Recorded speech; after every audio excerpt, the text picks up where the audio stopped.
All right, Bashers, here is one more compilation, and in the comments people tell me that they enjoy these while they're wrenching. Well, this one is all about chassis and upgrades. If you look behind me, that is the Kraton 8S, and we did a modification that put most of the EXB stuff on it. This started life as an RTR, but now it has a lot of those high-end components on it, which are not all that expensive, and this wasn't too hard to do. But first we're going to drop into an older video where we started off with the chassis changes. This is Bulletproof Typhon, and I hope you enjoy it.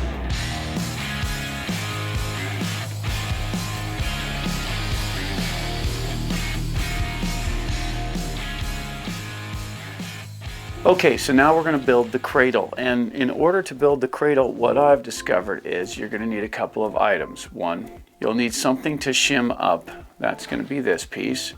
And you're going to need something to build into the car. So let's do this first. So what we're going to do is we're going to take the body off, and we'll just set it out of the way here.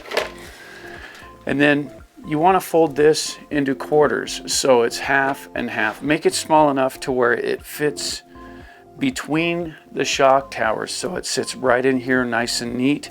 And what you want to do is you want to get this down into the body of the car like this, and then fold this section over, and this should allow it to hold all the components in place. So there's your cradle, pretty simple. The shock towers should be able to touch the table, but since the motor's here, you're going to need this just to get down inside there and hold the motor in place. Then simply turn it over like so.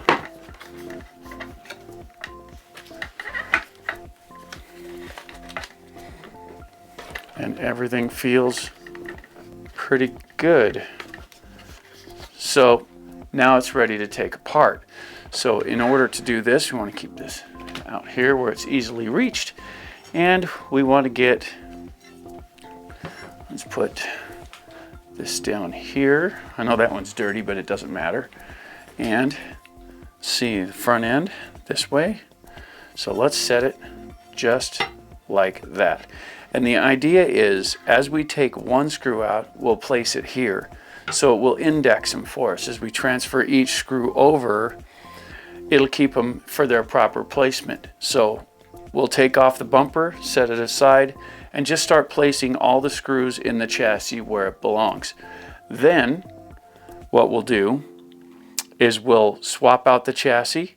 We'll put all those screws into the old chassis just to keep their index, and we'll place the new one on, and we'll go from there. So let's begin. Okay, so let's go ahead and loosen up the front bumper here, and we've got 4 screws up front, and notice I'm indexing them right into the new chassis. This helps you keep everything in the right place when you go to reassemble. So just carefully take everything apart and put it right into the holes that it came from, but put them in the new chassis. And as always, when using power tools in plastic parts, go real slow, always slow. If you put them in fast or take them out fast, you'll heat things up and you will burn the plastic, and then it will no longer hold. It's just not a good thing.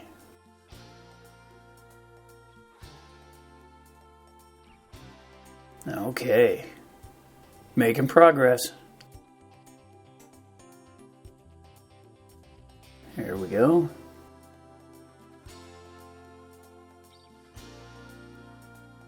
I sure like the way the cradle's holding everything in place.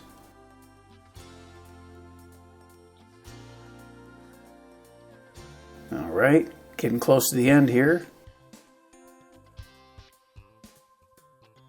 There we go, and chassis off. Everything seems to be laying right where it needs to be. So what we want to do now is we want to transfer all of the screws to the other chassis, which we've done, see here, and then we know right where to put them back in. So all of the screws are in the older chassis in the right position. One by one, we'll go ahead and reconnect everything inside the car, nice and slow as always. And we want to get all the components inside connected.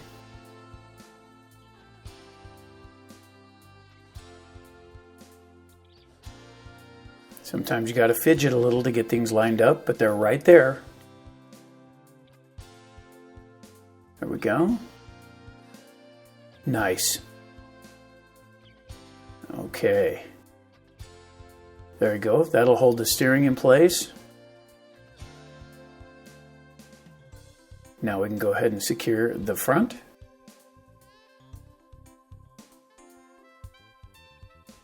There we go. Let's get the side rails on.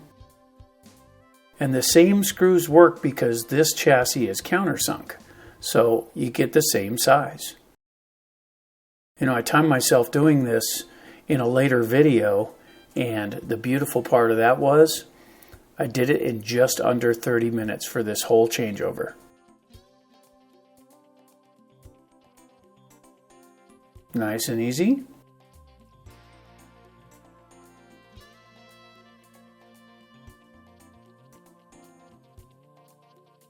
There we go. So far, so good. Everything's lining up. Now let's get that center differential in place and get everything cleaned up and lined up. There we go. Now the ones that are in aluminum, I will back those out afterward and I will put Loctite on them. This is just for assembly.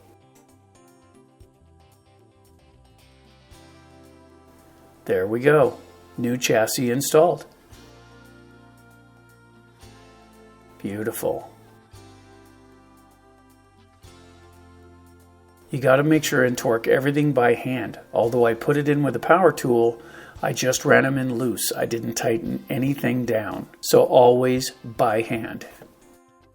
Definitely don't want to leave something loose.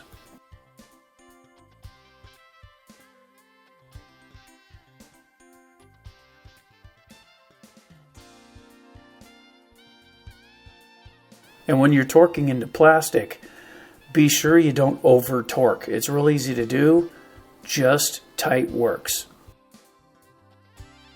All right, now let's get after those wing mounts.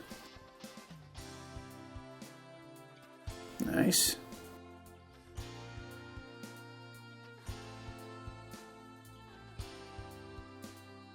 And you got to take off the body mounts here just so you can get at everything. There we go, and there's 2 screws that go through there, right there. And that's the old style body mount. So this is what we're going to be using. And notice they're a little bit longer. We'll just screw the bolt into the nut so we can remove the nut and stick it into the new one.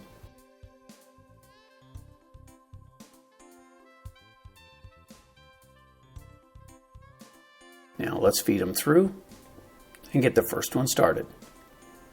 Nice. So far, so good. Let's get them long screws in. All right, now we got to do a little something for the body mounts because they touch. See there? So we're just going to do a little snipping on the side. Pretty straightforward. We need to cut it right there to fit it in there. So we're just going to snip a little bit off to give us some clearance. And it is worth doing this. There we go. Notice how it clears now. There we go. We'll do the same thing for the other side. Snip on the inside. There we go.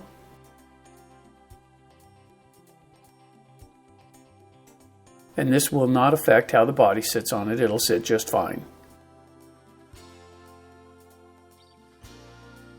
There we go. Get it lined up. Run it in. And then, of course, torque by hand.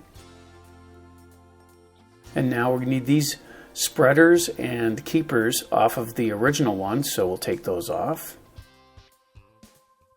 And we'll get the spreaders out. And we want to put the spreaders right in between these two, just like so. And then we'll put the keepers on the outside. And of course, you're threading into plastic, so be careful.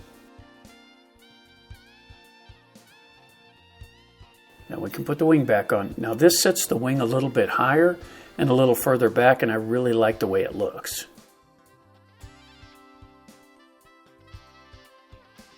There we go. Nice and limber. Now we want to put the bumper on the front, so we have to take this apart and we have to get longer screws for the front part because it doesn't work with the countersink, so you need longer screws to go through this. We just happened to have them, so that worked out okay. There we go. Done. Okay guys, so we went ahead and we switched things over. The cradle worked beautifully. Everything went right back together. You know, if you get the cradle up tight, it does seem to hold everything where it belongs. And it was a very quick and simple transfer. I didn't have to dig into the guts. You'll notice it's still dirty, but that made no difference. It was clean inside where it was necessary. And now I can take the hose to this and clean it up really well. Everything went on. We did have to add some longer screws in the front here just to allow the bumper to go through the thicker chassis. Everything else is countersunk very nicely, and we did get the new wing mounts on. We've got some new tires to put on it, and the old wing mounts are still intact. Now, if you'll notice, these take a lot of effort to bend, and the problem with that is there's a bolt that goes through right here, and this hooks into the shock tower. And when you hook your wing on something, it's so stiff that it just bends and breaks this bolt off. And it breaks it off almost every time. Each time I've taken one of these apart that's got the stock mounts on it, that's what the screws do. They auger their way out because they are so bent from this. So putting the more flexible mounts on, and if you've watched my videos, you've seen me do this before, but the other flexible mounts, these twist real easy. They're long enough here to where everything that's imparted is absorbed by the plastic and not the bolts. Huge upgrade. So we've got that going for it. So now all that's left to do is test it. Okay, so we're out here, Zach's with me, and we got two Typhons. They're identical, except for the changes we just made to this one with the better chassis and the bumper and the wing mounts. His is completely stock, and we're going to hit the ramp simultaneously. We've got the same batteries, so he'll hit, I'll hit, and we'll see what we get for a change in distance. So let's test these things out.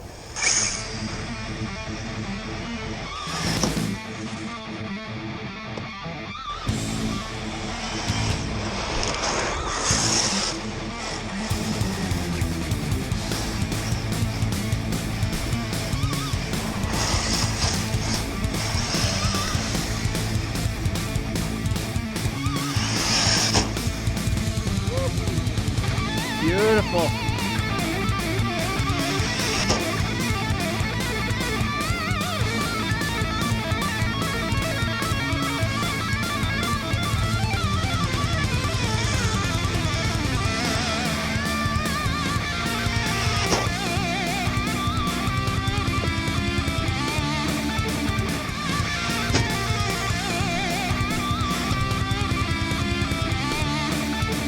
Yeah, but it ain't broken.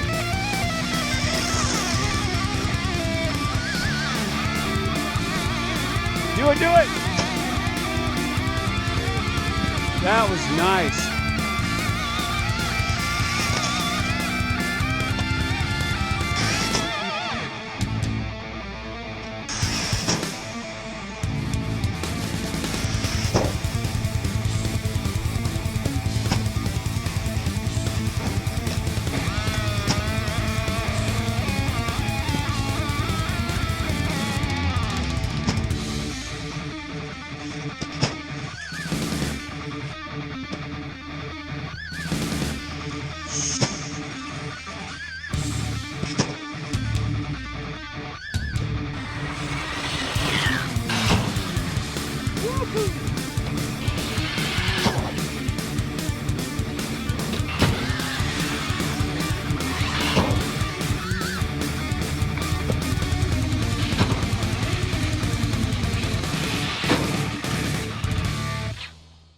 So we're back from our run and we had a blast. I want to thank Zach for going with me. You know, he's got exactly the same car I do, and we bought them within a month of each other. So Stock and stock with the small changes of RPM in the wing mount, RPM in the front bumper, and of course the chassis difference. Other than that, they're identical. Motor, gearing, speed control, servo, and radio. And I want to touch on that one for a moment. The radio that comes in these cars is not a good radio. It's actually a terrible radio, and the problem being the disconnect. And what I mean by that is when you give it input, in other words, you go to turn the wheel, there's a hesitation between when you actually control it and when the car responds. And that can be a killer if you're in loose conditions and you're trying to hit the ramp. By the time you get the input to the car, you've already overshot the ramp. And when you're in the air and you go for brakes or throttle to try and get your nose in the right position, the delay makes it virtually impossible to do a good, consistent job of that. So when I got back, I purchased 2 of these. Now, this is the DX3. This is what comes with the new version 5 cars, and it's a much better radio. It's got a nice quick response to it. The trigger feels good. Everything on this feels wonderful, and it's not an expensive radio. Sure, you can go to a more high-end radio, and feel free to do that if that works for you. But if you're on a budget, these do the job. Okay, so the differences in the car, we've already talked about that. We went into the radio problems, and let's look at the upgrades just for a second. So we have the wing mount, and unfortunately this happened off camera, but Zach got a little crazy on the ramp at one point, came down and destroyed his wing. And that bolt that we were talking about earlier that goes through here, he ripped one in half. And that's just basically how that works with those really rigid mounts. So when he got back, he ordered the RPM ones to replace it. Also, on his next pass, with his wing ripped in half, it didn't control the way it should have. And he came down right here. He broke the top and the bottom arm, and he ripped the standoff off for the shock. So it pretty much tore the whole right front corner off the car.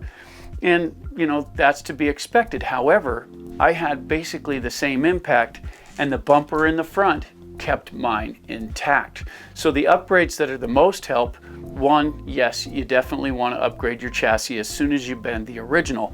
But 2, give some protection to the front. And I'm a fan of RPM, but you can put just about any brand up there and it will do some bit of bonus to the car. And if you get the chance to upgrade to a more flexible wing mount, I recommend that highly. All right, so there was the bulletproof Typhon, and that was a lot of fun. It was the first one that we actually used the cradle method to swap a chassis, and it was something I dreamed up. It seemed like a good idea, and we tried it, and it worked. Now let's go big, and we're gonna do some work on the DBXL-E 2.0. Check this out. Hey guys, in this video we're going to do a quick rebuild on the chassis brace system within the DBXL-E 2.0. In the last video we took it out, we bashed it, we tested it. It was the out of the box video, so everything remained stock, and we found a couple weak points. Now there's a couple things that we did change, and inside here we found that the brace system on both front and rear, the rear was still pretty good, the front was broke, the top plate was broke, and we went ahead and changed that, and I've got video to show you how that's done. Also, we found that in the back here, the wing was broken. It's a little detached, but it's not so bad that I won't continue to run it. However, when it finally does give out, I did order the replacement. I will run this till it's junk, so we're not going to change that today. However, I did notice that there are micro fractures in the wheels here, and I will show you video of that right now. Check this out. The cracks in these wheels are pretty substantial, but they're not very big yet, so we are going to run them till they fail. So hang in there, guys, and we'll get this thing tore apart, and we'll put it back together and show you how it's done. So here are the parts that you're going to need for this build. And these are genuine Mosi parts, and you can always pause the screen here and get the part number if you need them. Okay, so first we want to get this open, and we want to get this top plate off. And these bolts can be a little stubborn, so make sure you have a tool that fits snugly in the bolts to get them broke loose. Once they're broke loose, they come out pretty easily.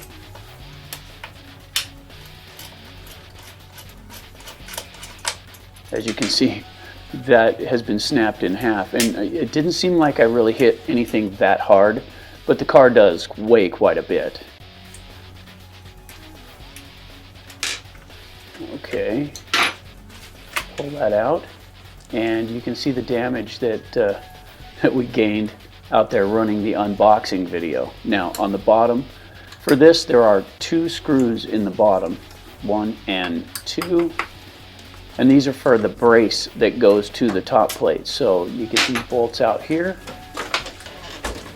and you're going to have to wiggle it a little to get that little stud out of the chassis.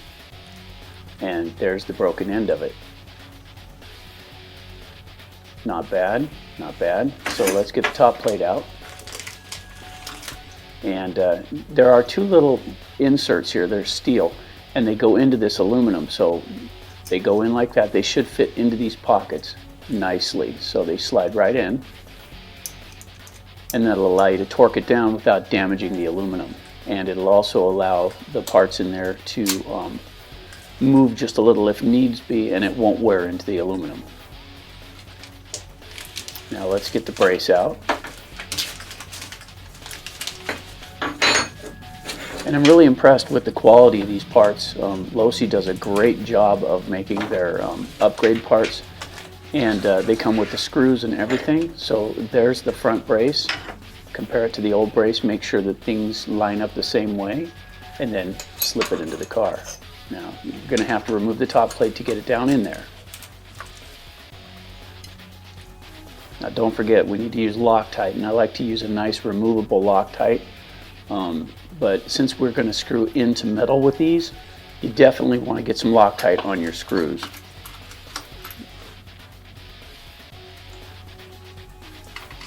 Put those in nice and light, and then torque them once everything is lined up.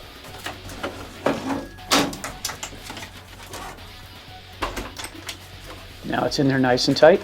We can go ahead and install the top plate.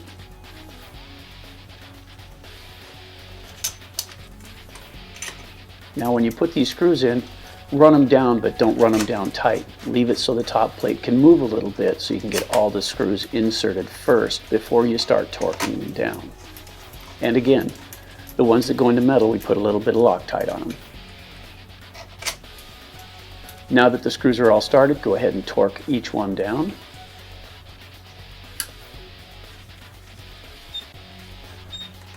Beautiful. Be careful not to overdo it. It looks like I'm really torquing on these, but I'm not really twisting as hard as it looks. I'm getting them down snug, and I'm running them down until it stops moving, but I'm not putting too much pressure on it. Now you have a nice solid brace system in the front. No rattles, no wiggles. Perfect. Now we're going to take these apart and change the back braces. These are undamaged, but since we're doing the fronts, we'll do the backs. Now, the first thing we got to do is get this zip tie off. That's what holds the wiring harness for the light that's on the body. So unplug that, set the wiring out of the way, and go ahead and grab your zip tie there. And that's what we snipped off. Now we had to take it off because it's actually attached to the brace. So for ease of access, we're going to go ahead and pull the tires off.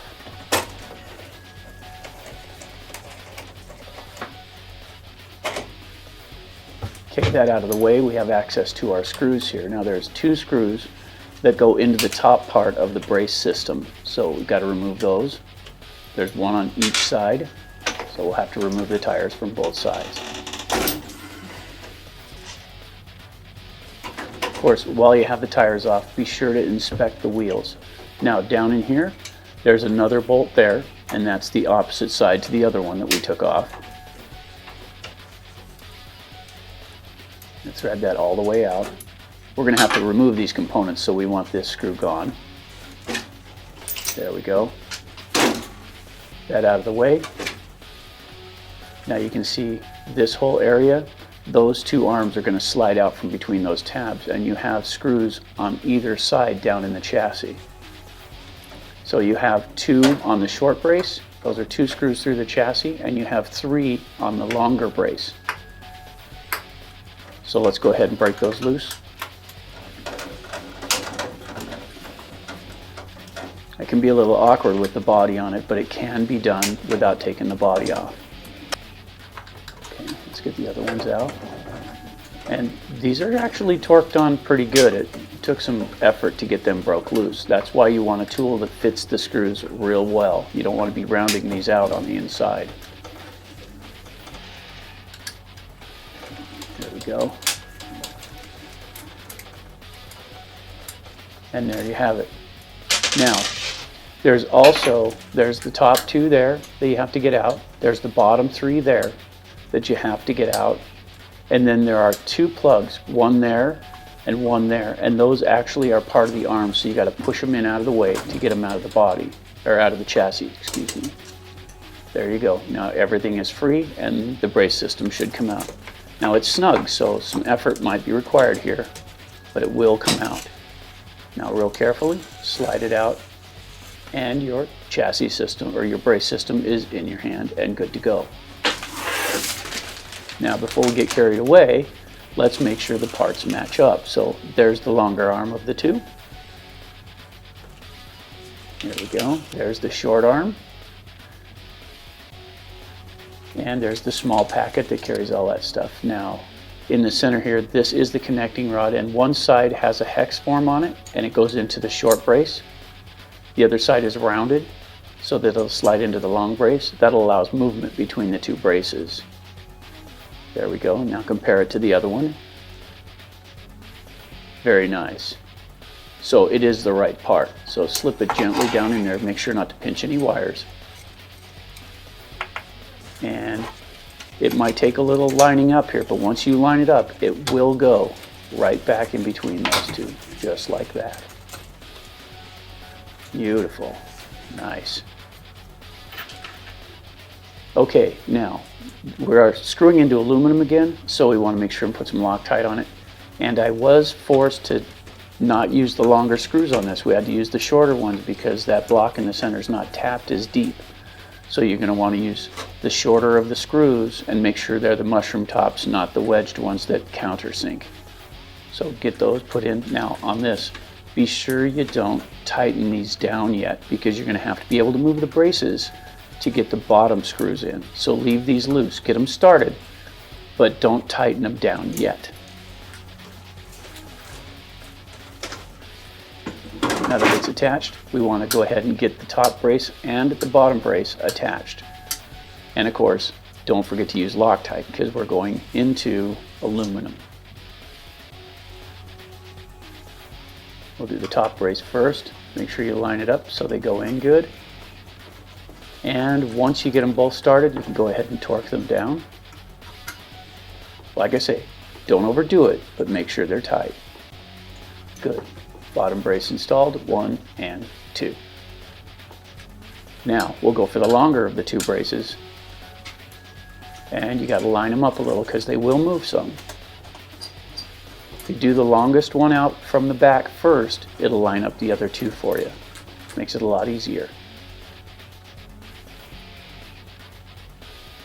Once you run these in, go ahead and torque them in a lineal fashion. So do the closest one to the rear end first, torque the middle one second, and then torque the end one last. And that will keep you from having a misalignment when you go to tighten them down. If you tighten them in a weird form, you may pinch up a gap in the middle. So just do them in order 1, 2, 3. That being done, now we can go ahead and tighten up those 2. 1 and 2. Nice. Now we got to return that wiring there for the light bar, and it attaches to the brace. Now when you put your zip tie through here, go between the 2 bars, not around the whole unit, because if you go around the whole unit, it won't hold the wire properly. Zip it on. Don't make it super tight, just enough to hold it in place, and then reconnect the light bar. Beautiful. Check the fit. Everything goes down real nice. Now let's go ahead and put the tires and wheels back on.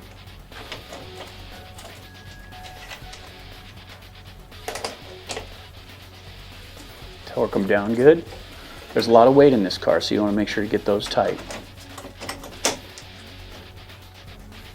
There we go. And torque that one down. And there you have it. You are now upgraded to the new aluminum parts from Losi. Cleanup's never a bad thing. And if you look here, these are the screws that were left over. These came out of the car with the plastic parts. The rear set was undamaged, so we'll go ahead and keep those just in case. The top plate, of course, there's the damaged one. And the front brace, which was also damaged.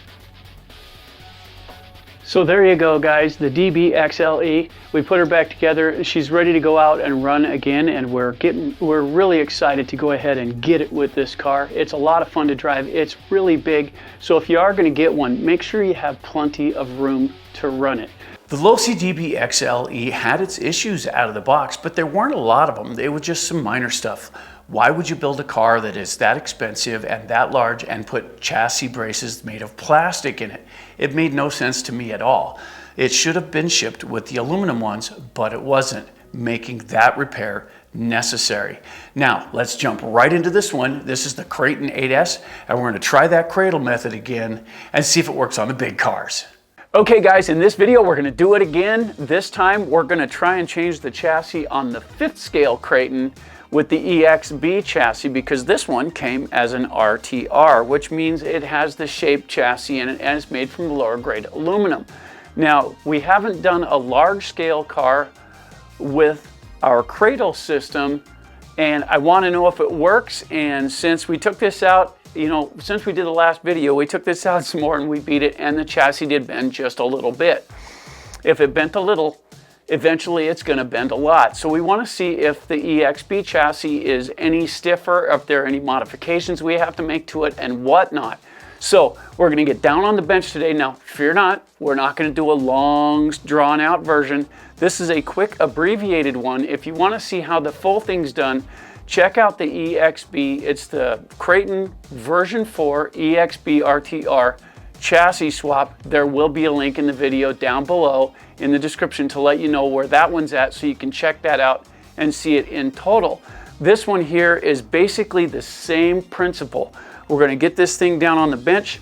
We're going to yank all the screws out of the bottom of it once we build the cradle, see if it holds everything properly, and then put it back together and see if there are any tough spots, anything that can be a problem, or see if it goes nice and smooth. And we'll get to find out if the EXB chassis fits right on this car without any modifications. So here we go, guys. Check this out. All right, here we go.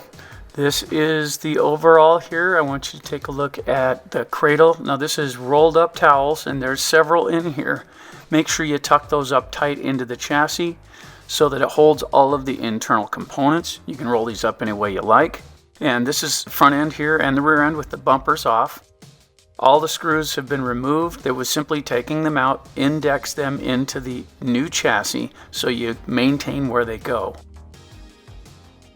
Chassis off allows you to see how things are, get you a good look at it. Make sure you check to see if everything's clean along here, and then take a vacuum cleaner and clean out any of the debris. We want to go ahead and index all of the screws into the old chassis now so we don't lose their placement.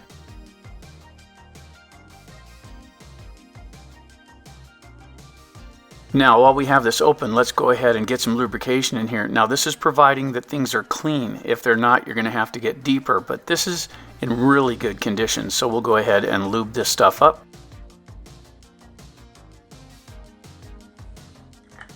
And now pre-fit the chassis. There we go. Everything seems to line up good. Put the old chassis in place so we know right where the screws go, and start assembly by attaching the major components first. So we'll go for the rear end. And of course, you guys have heard me say this before, nice and slow with the power tools so you don't melt the threads in the plastic. There we go.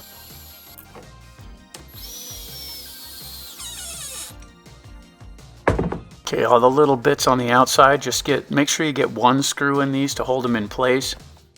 I like to get those on right away so that you don't have to fight them on later. There we go. Just get one in there to hold it in place, and then we'll do the same thing for the other side. Go ahead and attach the front. Now it looks like I'm cranking these down, but I'm not. I'm just getting them down close. I'm gonna tighten all this stuff by hand. And now just go after the major components, speed control, battery trays, that type of thing, servo. Get those all started, get them all in line, and just be patient. You know, a little work in there to get things lined up. It's not a big deal. You can get your fingers in there to push things around a little bit if needs be. There we go.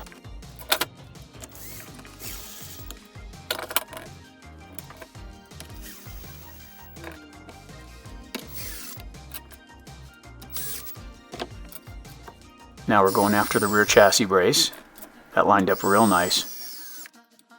Make sure you check everything. Get your alignment up. There we go. Nice and easy. Good.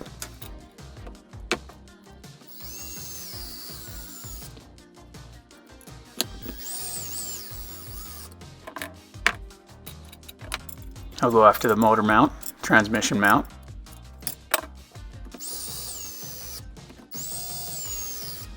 Beautiful. Everything lined up real nice. Pretty straightforward stuff here. And this is way simpler than doing it the hard way where you take it all apart. This way you don't have to disassemble anything. You can just take the chassis off and put a new one right in place. I really wasn't sure how this was going to work on 5th scale, but you know, there's a lot of room in there, so that made it real easy.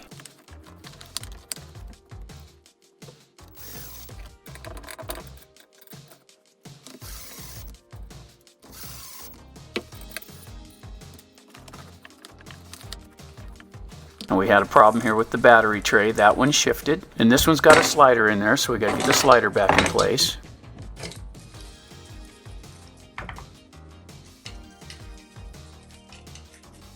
There we go. And we're going to have to reach underneath now and position that so we can get our screws started. Perfect. Done. Okay, now we want to go ahead and reconnect the bumpers.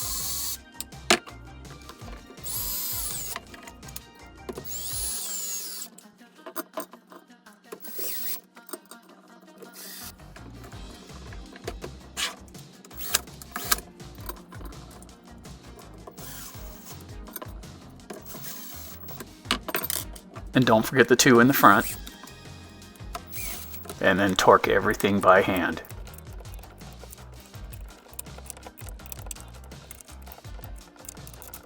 It seems like a pain in the neck, but it's not really. But you can definitely tell when you get things snugged down and tight. Don't over tighten things here, guys. It's important that you get things down to where they feel nice and snug, but don't pull the threads out. There you go. Installation complete. Okay. Check the suspension, no binding. Just like that. Looking good.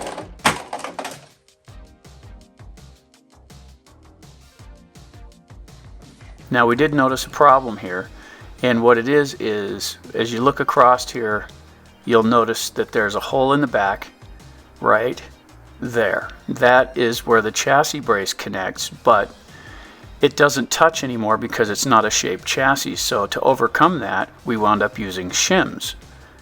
And it took a 5 count of shims to go ahead and reach that down so it would touch the chassis. That was a pretty simple fix. In the front here, we had to do the same thing, but there was no hole there, so we had to drill and countersink to get that center one in, plus the 5 shims.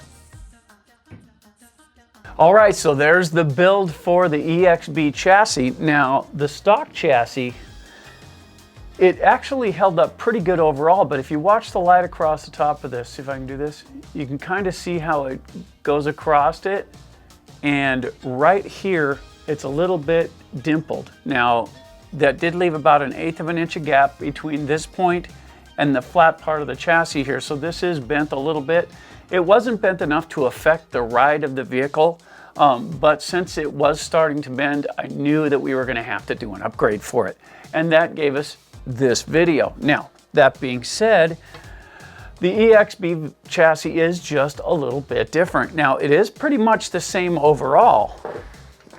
However, let's go ahead and set this back. However, this is a flat chassis here. There's no modeling. And what I mean by that is all of these embeds that are in the stock chassis, they figure that aluminum's tough enough, it doesn't have to have that. Plus that 7075 is really hard to shape. It's kind of almost too hard to bend. So this stuff here, it's a lot softer, so they can stick it in a press and stamp this shape into it. Not so easy with the 7075.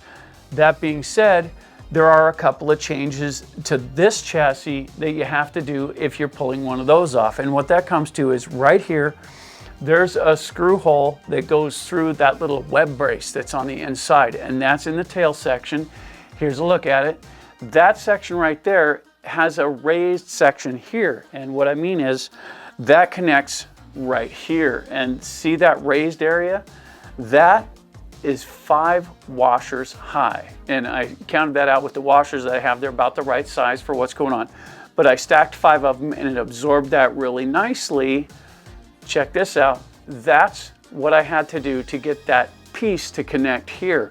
Also up front, there is a 3rd screw that goes to the motor mount assembly. Now, that one's a little more questionable because the EXB chassis doesn't have a hole here for that. So it's dependent on 2.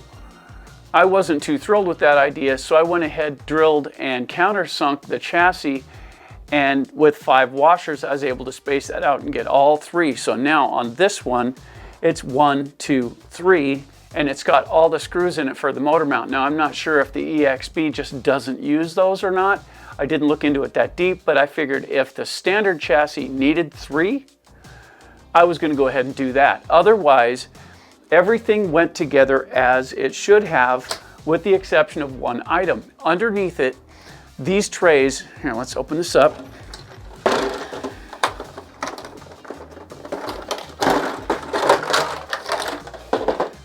Okay, bear with me, guys. All right, so these battery trays right here, they're adjustable. So what that means is in the bottom, there's a little clamp that you can adjust from underneath. You loosen the screws, it allows you to size that for whatever size batteries you're gonna use. And when you do that, there's a little flat plate in there, it's about this long. And that loosens up, allows you to move the tray, and then it tightens back down. When you put it on the cradle, that usually isn't gonna reach up and hold that little shoe. So when you take it all apart, yes, everything sat there okay, and I did get one to go right back in because I reached underneath and held it, but the other one I had to stand it up, put the box back together, and start the screws. That's minor. Everything else, as far as the transfer case, the radio box, servo, motor, everything else lined right back up, and I was able to bolt it right back together. So there you have it. That's the build, and I think it was pretty successful. We'll know more about it by the time the Brutal review comes out, but for now, I'm glad we did it. I've discovered that that cradle idea does work for all the different scales, as long as it's basically a flat pan chassis car that it can hold everything up. It was kind of nice to be able to just go ahead and take the chassis off, see all the components in place, be able to lube everything before you put it back together. And a little trick for you here on this, before you do this, as far as putting the new chassis on, make sure you drill and countersink that hole if you're going to do that for the transmission. And when you put the chassis on, set it on there with the washers in place and start that one first. That will save you a whole bunch of trouble in the long run, because I did it the other way around and they were a bear to get in from the top side. So if you're going to do that, check that out. And also, you know, this car right here, right now this one's at the top of the pile for me. It's number 1 in my list, and I couldn't be happier with it. I didn't think I was going to like it. It's super fast, it's super rugged, it's durable, and it's a lot of fun to play with. Well, it worked. The Kraton 8S is now a pretty tough machine, and it is still at the top of the list here at the channel. Now let's jump down to the 6S version. We're going to take Robert's and we're going to swap the chassis on that one. Okay, in this video, we're going to do a little wrenching, and it's one of those things to where if you push a car far enough, you're going to have problems. And this is a Kraton 6S. This is the version 4, and this one belongs to Rob. Those of you that watch my channel will know who Rob is. And if you know Rob and you know me, you know we don't hold anything back. And this one has been seen flying on the channel with multiple bodies on it since the channel's inception. So this car's got a lot of use on it. It does have the RPM arms on it, and it is a heavily used vehicle. Now, we can do proof of concept with this car because we've tested several of these, and this one's been around the entire time, and it's held up nicely. Now, with the small modifications we put into it, this has become a pretty durable truck. But one thing we did not change is the chassis. Okay, so that one finally paid the price, and in this video we're going to go ahead and try and put the EXB T6 7075 aluminum chassis on it. Now I held it up, everything appears to be the same, so the goal of this video is to get this in place on that. But before we do that, take a look at the damage. Have a look at this.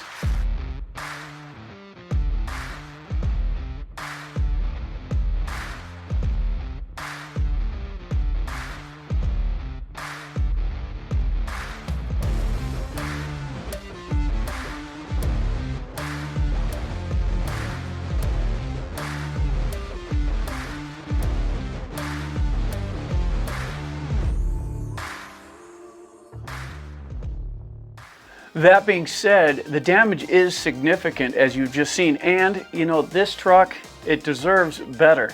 The original chassis, and this, like I say, is the version 4. It's fairly thin, and it's made out of some pretty cheap aluminum, which most of you guys already know. Now, we haven't fit one of these EXB ones in place, and I know the ears are a little bit different, you know, from the grub screws there, but I think that can be overcome, and Rob's willing to deal with the issue one way or the other. So we are going to give this a sample, and we'll let you know how things line up when we're done.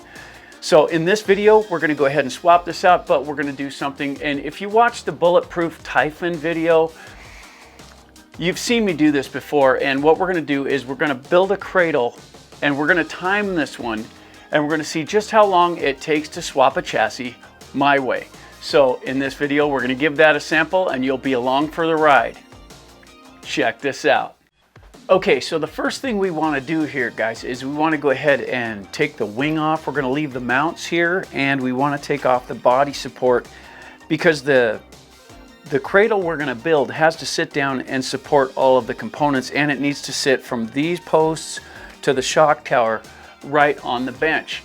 So let's get you down in close, and don't forget, we're going to have this timer run the whole time so you can see how long it actually takes. When we edit, you'll see the time jump. It's still going to run the whole length. So at the end, you'll know exactly how long it took me to change this. I've done this before, but it's a fairly simple process most of the time.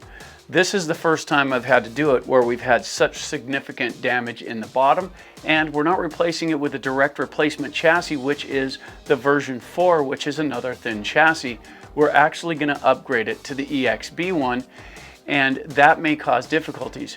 Either way, the timer is still going to run, and at the end you'll know how long it took us to do it. So let's get you down in close and let's get started.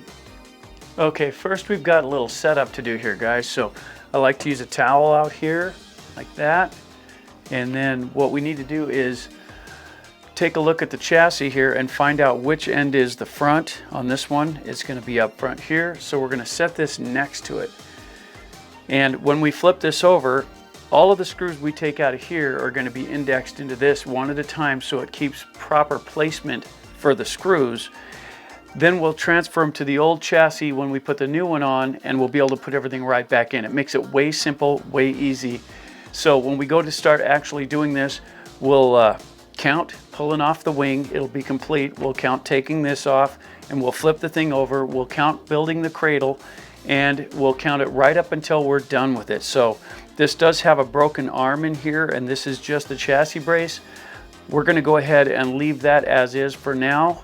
Later, when we get our aluminum ones in, we'll swap that over. But right now, this is all that we have for the car, so we're going to go ahead and stay with that. But we'll have the car completely functional. We'll just have to wait for that one part to come in, and then it will be complete. So this is just a chassis swap part. So let's get on with it. So we'll get this all set up. Let's go ahead and make sure we have all of the tooling that we're going to need right here. And now we should be ready to go. There we go. All right, let's begin. Okay, the first thing we want to do is get the wing out of the way. Of course, we're going to speed this up so it's not so long and drawn out. But we need to get the wing out of the way, and then of course the basket that supports the body, we want to go ahead and get that off as well. And there's 2 pins here that you got to get out, and they can bind up a little because that plastic, it moves a little and binds, so with a little perseverance you can get it out. There's 2 of those. Sort of work them out there. It's a lot easier without the other components in there, but there you go. Now we want to build the cradle. Now to take a towel, and what you want to do is fold it into, go straight into the middle, but you want to fold it small enough to fit between the tires, and then tuck it in tight and roll it in. You got to be on each side of that support rod that runs down the center. So tuck it in nice and tight so it'll feel all of the components that are within it. Hold it down and make sure everything sits in there nice and tight. Now we're going to go ahead and flip the car. Here we go. And you got to sort of hold it in place. Good. Now feel under here, and right there's a bit of a hole. So we're going to tuck another towel underneath there to support the motor and that kind of thing so it doesn't all fall apart. And notice the size of the towel I'm using there. That's a little bit too big. But I'm going to make it work anyway. But a smaller towel would have been in order. I just didn't have one here for the video. See how that sits in there and supports the motor? It supports all the components that are in there so that everything stays in place. Even on the other side, the battery tray and all that. That supports it all. And that'll help keep things in place when you go ahead and start taking this apart.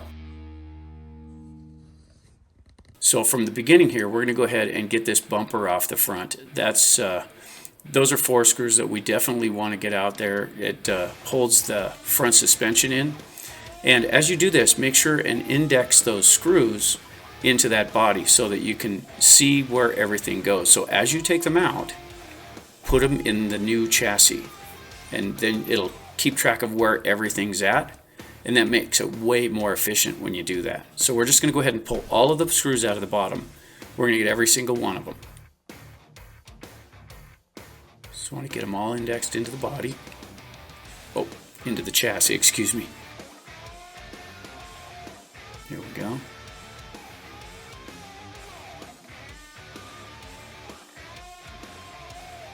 Now the 2 right behind the front arms that I left in, those 2 hold the steering apparatus in there. So they can be Loctited in. Sometimes they're a little tough. If you do have trouble getting them to break loose, you're going to have to go at those with a really new tool that's got a good insert, and you might have to put a little heat on them just to get those 2 out. So those 2 can require a little bit of work.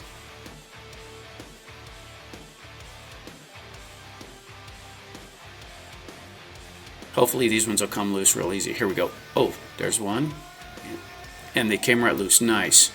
Those can be a problem sometimes, guys, so you're going to have to go real easy on those. Nice. The 2 that go into the aluminum motor mount, those also have Loctite on them, so those might require a little more effort as well. That was a little stubborn. Be patient and work them out so you don't strip out the heads.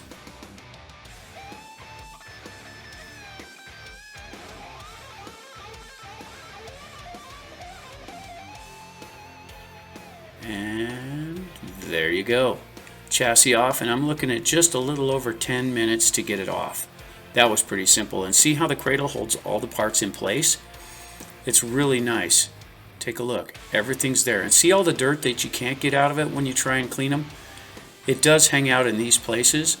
However, it isn't in any of the main places where we're working right now, so we're not going to worry about that right now. Robert's not all spun up. But see, all the screws are indexed where they belong. Now, we're going to go ahead and transfer all of those to the old chassis so we can put the new chassis on. This is a little bit time consuming, but it does index the screws in the right place, so when you reassemble the car, you get the right screws in the right order. And this is a real important thing. If you just throw them in a jar, it's going to really extend the rebuild time because you'll have to hunt for each screw. This maneuver right here shortens your rebuild time dramatically, so I highly recommend doing it this way, just so that you can keep track of your screws.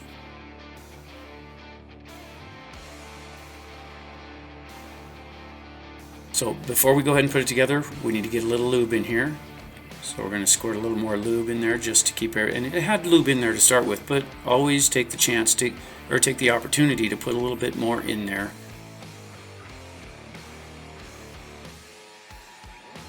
There we go.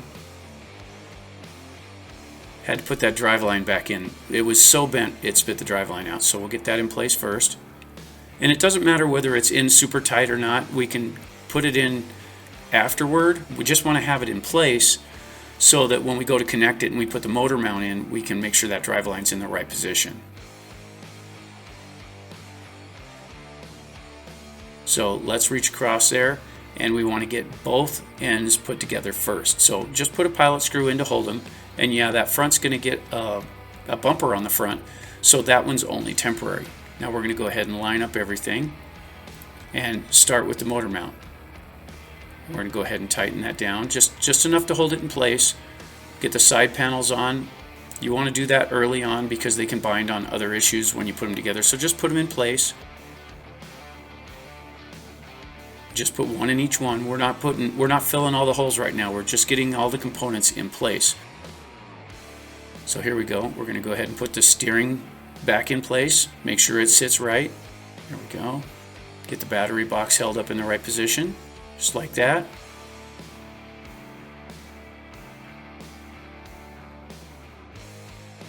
And now let's have a look. Make sure everything's lined up properly, everything's in place. There we go.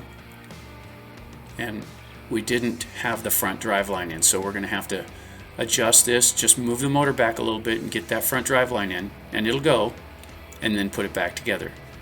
So even with the suspension on the front and the back, you can move the motor assembly around with the differential and get everything connected, then put it together.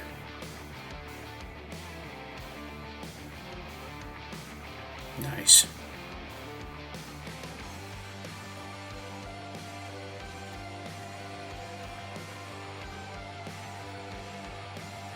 There we go. Use a little prod to go ahead and straighten those out so you can get all your screws started. And we're just putting the main ones in for the differential and the motor mount at the moment. Now we're going to go ahead and I'm going to let you watch, and we're just going to go ahead and put all the screws in the chassis.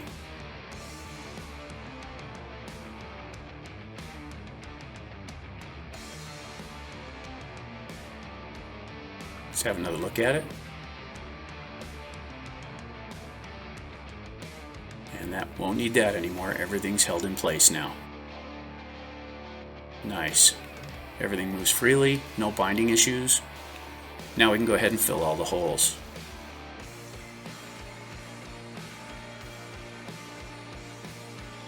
Go ahead and put the bumper on.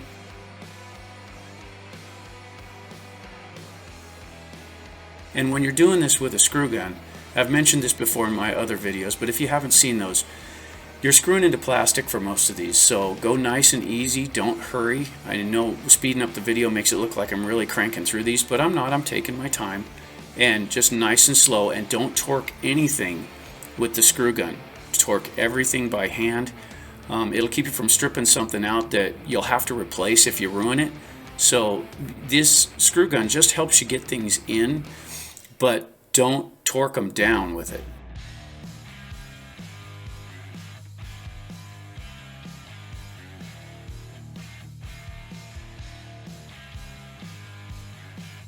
And there you go. All the screws are back in place. They're loose, but they're back in place. Didn't miss one. So now, let's go ahead and torque them all down.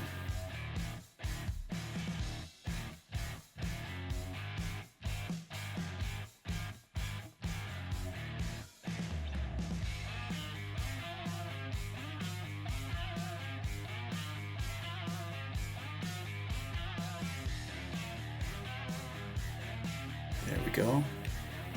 Go ahead and put the body brace on, the wing.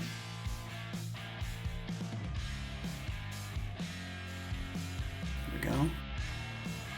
Oh, and the body support, I put it on backwards. So that is possible to do. It looks like it should hang to the back, but in this truck it actually leans forward. There you go, 34 minutes flat. So there you go, guys. There's the chassis change for the Kraton 6S. Now, of course, this is the version 4, and we did put the EXB chassis on. It did fit well, but the grub screws in the rear with the RPM arms didn't want to make contact, and that was pretty easily fixed by putting in some flathead screws. Check this out. Those do a nice job of making contact, and since most of the travel's down, the screws don't touch anyway, shouldn't be a problem. So notice all of the screws and everything are in the right place. That had a lot to do with indexing them into the opposite chassis. It takes a little time to do that, but even so, I came in just over 30 minutes and I wasn't in a big hurry here. We just flipped it over and got to work. And the nice thing is, if you build your cradle right, and of course that one was so messed up when I put it together that as soon as I pulled the chassis off, the bent chassis gave it room to move. I had to make sure your drive lines are in good. When you assemble it, get your tail and then your front down, connect those, then move the drivetrain around inside until you get both of them connected and put one screw in. So individual screws just to hold components. Once that's done, line everything up, put everything back in. It goes really easy. The first time might seem a little daunting, but once you do it, you'll find with this type of vehicle, it's pretty much the only way to fly. All right, so we're gonna jump into something a little bit different. We wanted something to do here at the channel that was out of the normal, and what we did was we went on eBay and we found a Senton 6S, and we built that one. This is the first part of that video in the Senton 6S build. Here we go. It's still wintertime and I've been cooped up in the house too long. It's just driving me crazy. I've been searching eBay for something interesting, and if you're looking at the bench behind me, you already know what it is. This is what's left of the Senton 6S. Now, these are getting more and more rare because Arrma's no longer producing this particular car. They've abandoned this one in favor of this one, which is the Mojave. Now, the Mojave's a longer car, and they kind of favored that one over this one, and this one is got the same dimensions as the 3S, which is up on the shelf right back there. So this is what I picked up from eBay. It wasn't overly expensive, and it's just kind of a parts car. And I can work with that. Everything inside of here you can still get a hold of, which is very cool. This one, it's got the aluminum chassis, and this is the same chassis that's on the Typhon and the Outcast, so you can still get them. This one is well used, so somebody had fun. And it does have the differentials, and everything moves nice and smoothly, front and rear. The shocks are still in good shape. Everything is really smooth on those as well. So that part of it is very promising. When we get this thing apart, we'll find out what's in there, and we'll see what kind of diffs are in there. Also, it did come with the center differential, which oddly enough is right here on this old school motor mount. Now, this is an old motor mount, so you have to, inside the car, you have to loosen these and adjust it, whereas with the new ones, you can adjust it from the top and slide it into place. We're gonna go ahead and trade this out. Hopefully, the body mount will still mount to the top of it. We'll find out when we do that. Also, it did come with all of the body mount equipment. It does have plastic chassis braces. It does come with the servo mount, the speed control mount, and it has this curious little thing. Now, this is old school. This is an old school battery tray and a really small radio box. Check that out. Isn't that cool? But we're gonna go ahead and upgrade that to the new stuff too. Now, the idea is this video is the first of 3. And the cool part is, in this one, we're gonna go over what we got with the car. We're gonna go over what we're gonna put in the car. In the second one, we're gonna actually do the build and show you how all that went together. In the third one, this goes out to the track with 2 Mojaves and the Senton 3S. And if I can pull it together, we'll get a Slash out there too. And we'll see how this thing stacks up. Now, it's got the same basic footprint as the 3S, but it weighs more and it has more power, so it should be interesting to see how it works. Now we're gonna run on the oval track and the off-road track and see just exactly how it stacks up. I wish this was something they were still selling. I'm really glad we got one that we get to get up on the shelf and at least play with once in a while. And if you get the chance to grab one, perhaps you should check this out first. Okay, first things first, let's get down on the bench and see what actually came with the car. Okay, like I showed you, we've got our chassis here, and that chassis looks to be in pretty good shape. It does have hot racing bell cranks for the steering. That's really nice. It does have pretty smooth control over those differentials. All the drive lines are in it, all the shocks are still in it, the sway bars are in it, but the caps are missing. And I just happen to have some hot racing caps that'll go right on there. So that looks really good. On top of that, we do have the center differential, and this one looks well used. I did order a used hot racing one that I will go ahead and run through and make sure it works properly. The chassis braces are pretty straightforward and they're just plastic, and I'm not a fan of these plastic ones. They just don't do the job very well. It does have the standard body support here, and I hope this mounts right on top of the new version of this. I hope it does. We won't know till we try. We're going to upgrade this to an aluminum servo mount here, so we're going to go ahead and get rid of that one. These are nice because they support the body when they're attached to the chassis, so that'll go on pretty good. And I do happen to have a screw kit that will help with all of that. Also, it has a well-used speed control mount, so I have a brand new one of these, so we'll get rid of that. Of course, I showed you this battery tray is going to go away as well.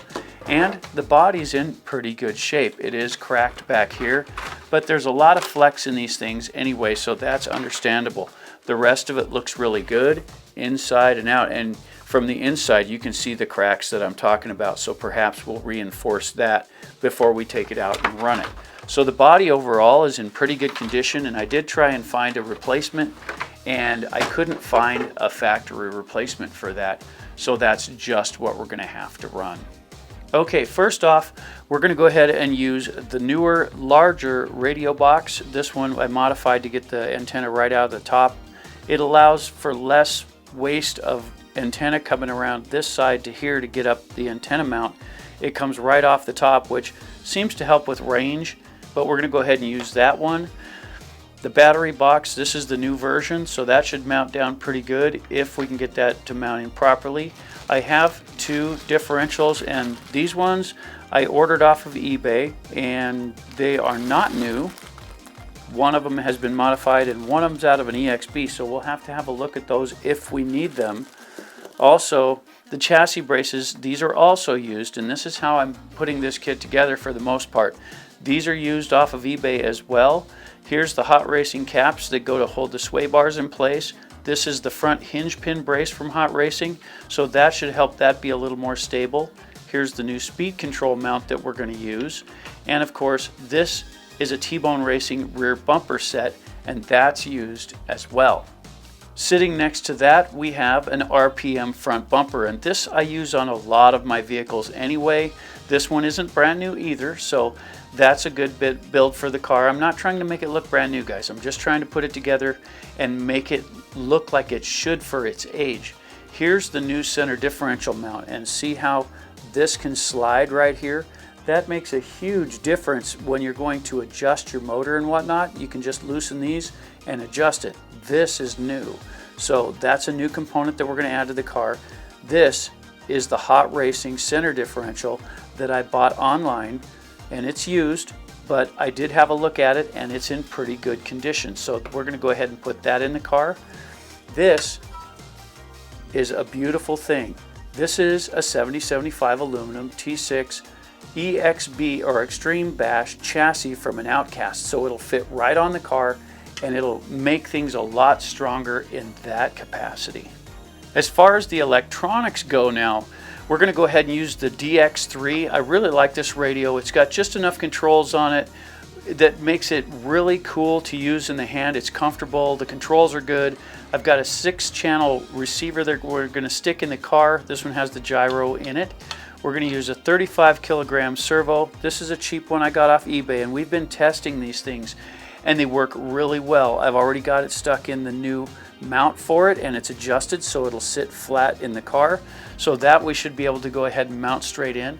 Here's your 2050 6S motor, and this is the one that comes in the Mojave, and your 150 amp speed control.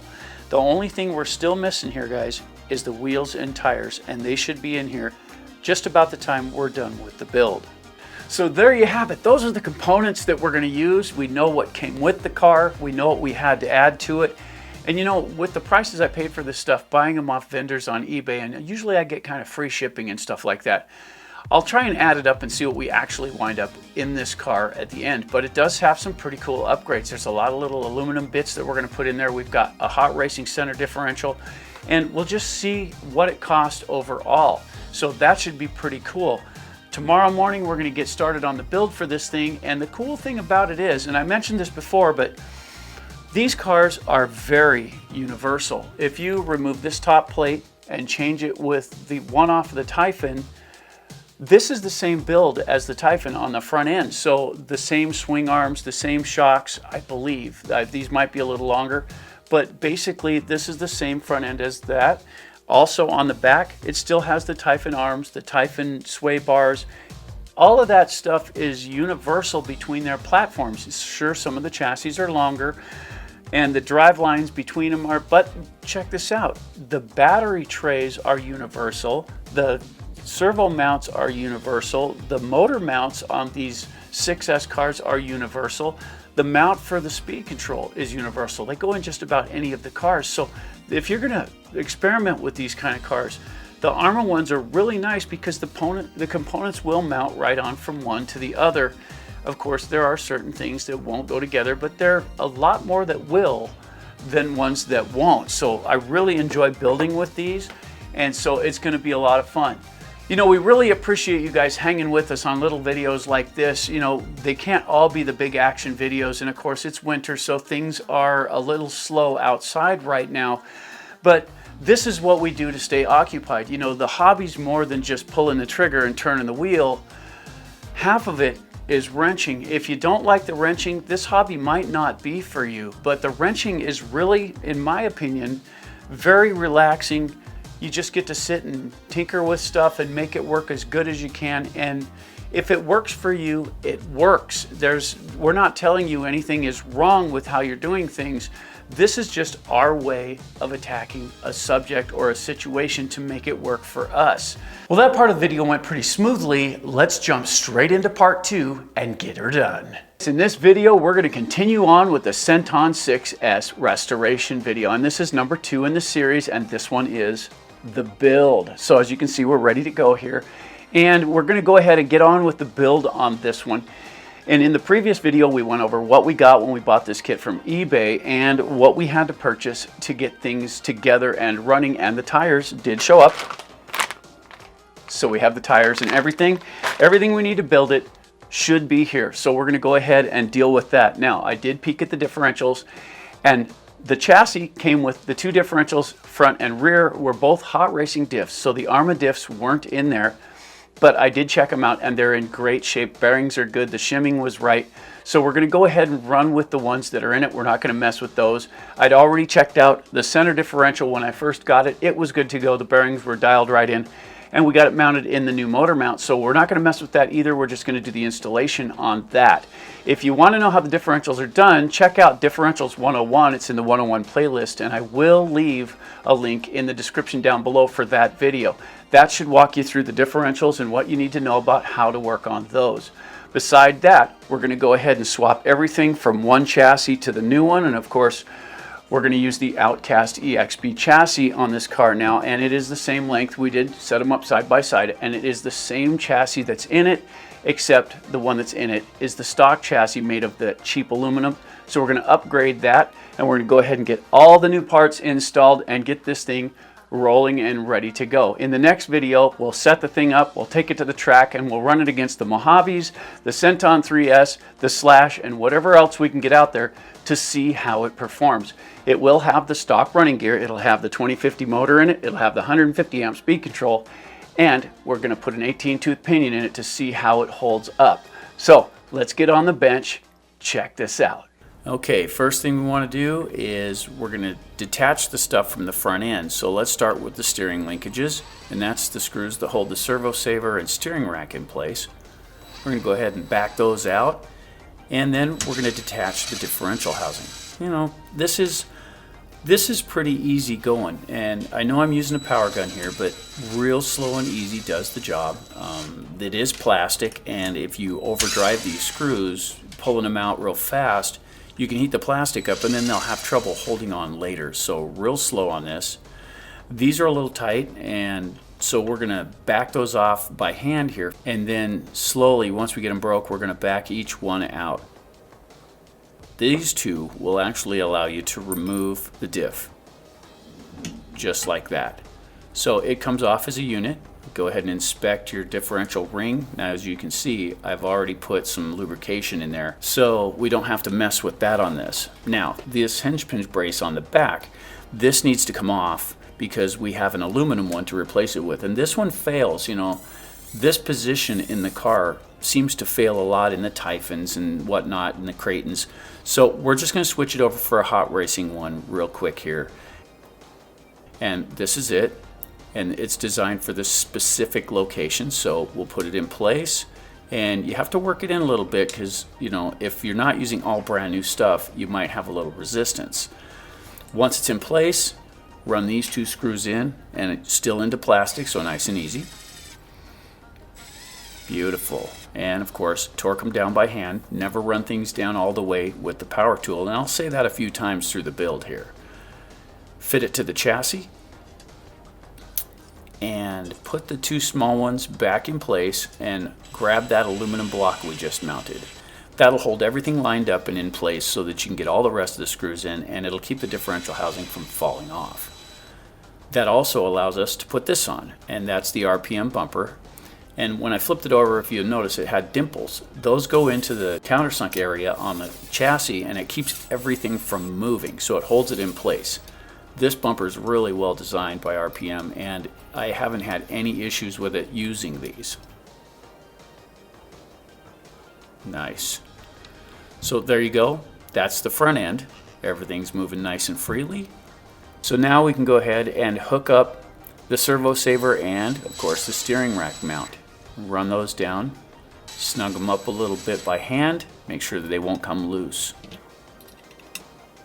Now we're onto the rear end, and we've only got a couple of screws holding this one in place. That's because this one had a rear bumper on it and we had to remove it. So fit it to the new chassis, and you see how the block goes through the hole, and just get a couple of these in there to hold it down, and we'll go ahead and tighten them up. But we're going to put that rear bumper back on it later, so we don't need to get too carried away with that. Let's move on to the servo mount and look at the mounting. That is a beautiful mount that goes in there. It's nice, sturdy, well designed, and a lot of them are really good. This one's a one-piece unit.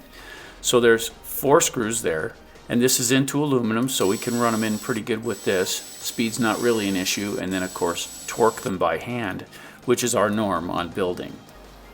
That installed. Let's get the drive lines in place for the center. And there's the new motor mount, and of course that's got the center differential in it as well. Line it up with the drive lines, get your holes in place, and get one started. I like the center one here just to get everything lined up.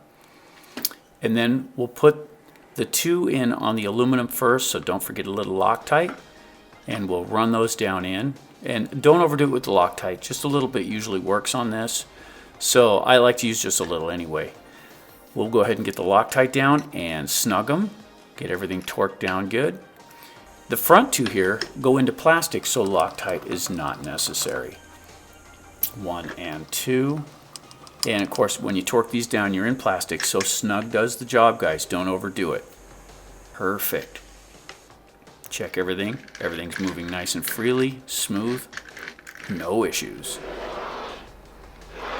Now let's move on to the battery tray and radio box. Now this has some inset holes here, and it'll snap right into place when you get those holes lined up. And then there should be 4 screws here that'll hold the tray in place. But there's actually one more screw that goes in under the radio box. So there's a total of 5 here.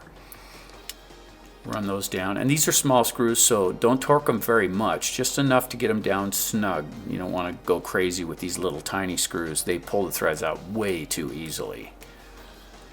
There we go. Nice. Now that's installed. It's starting to take shape now.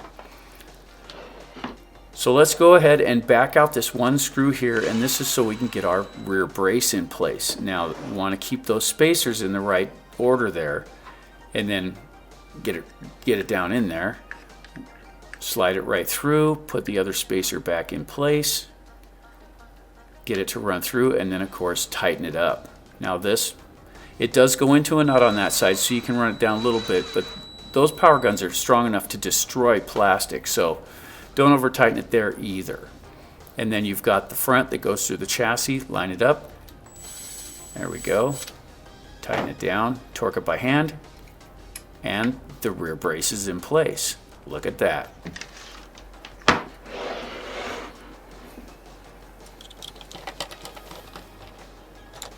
So let's do the same thing for the front now.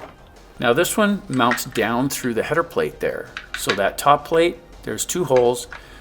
I like to go on the outside one, give it a little more space away from the drive axle there.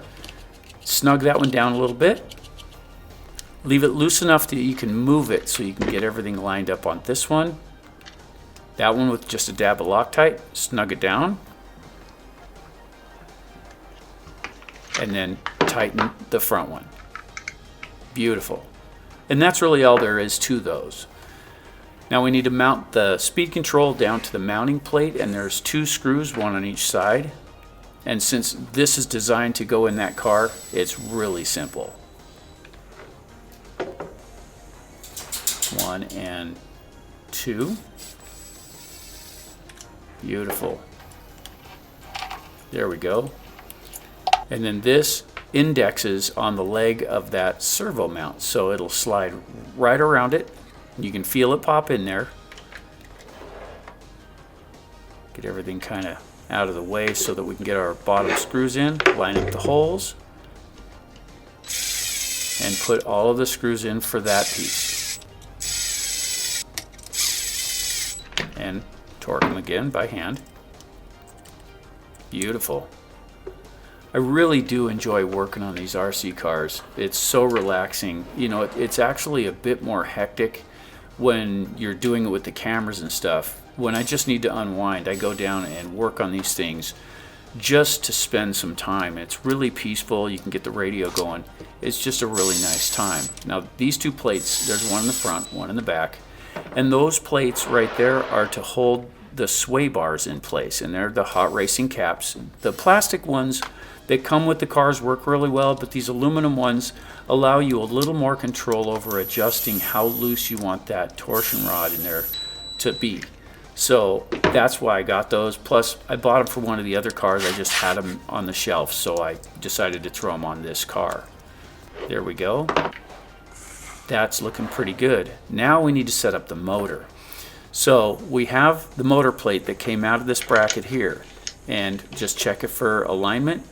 You want those wires off the top, so we're going to set it up this direction. You can put them on in multiple directions, but I like to have those 3 leads coming off the motor right on the top. So we'll run that down nice and easy. Just so you don't want to go crazy with the Loctite on this, but you do want to get some on there to hold it in place. Of course, there's the grub screw for the new pinion.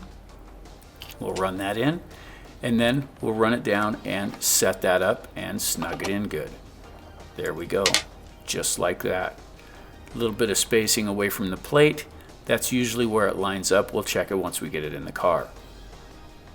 Nice. Slides right in. See how convenient that was? And it's just those 2 screws in the top that hold it in place. So yeah, it's really simple. That's what I like about this motor mount assembly. It's just they hold really well, but they actually work very good. Now of course we need just a little bit of space between the spur gear and the pinion, and then snug it down. The wires here are color coded since it came as a unit, so we should be able to just go ahead and connect them color by color. Sometimes when things run backwards you need to rotate one or two or a couple of those, but most of the time with this kind of system you just match up the colors. Let's get those side panels in place now. 1 screw in there just to hold it, and then we'll run the rest of them in. Beautiful. I just love seeing these things come together. Take a big pile of parts and turn it into something impressive. That's so nice.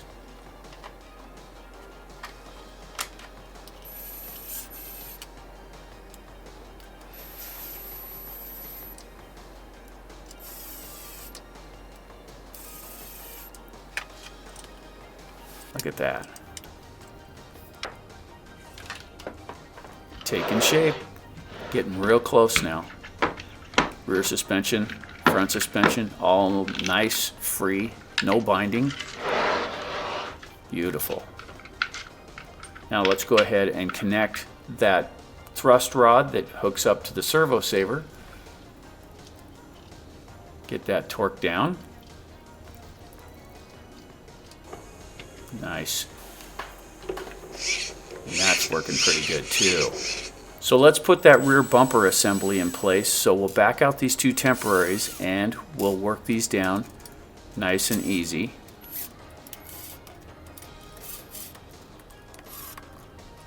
There we go. Run each one down, torque it good. Beautiful. All the threads feel good. Nice. Now this is a 2-part bumper here. So the second part is a flap that goes on the top, and you screw it down, and they never do actually stay together.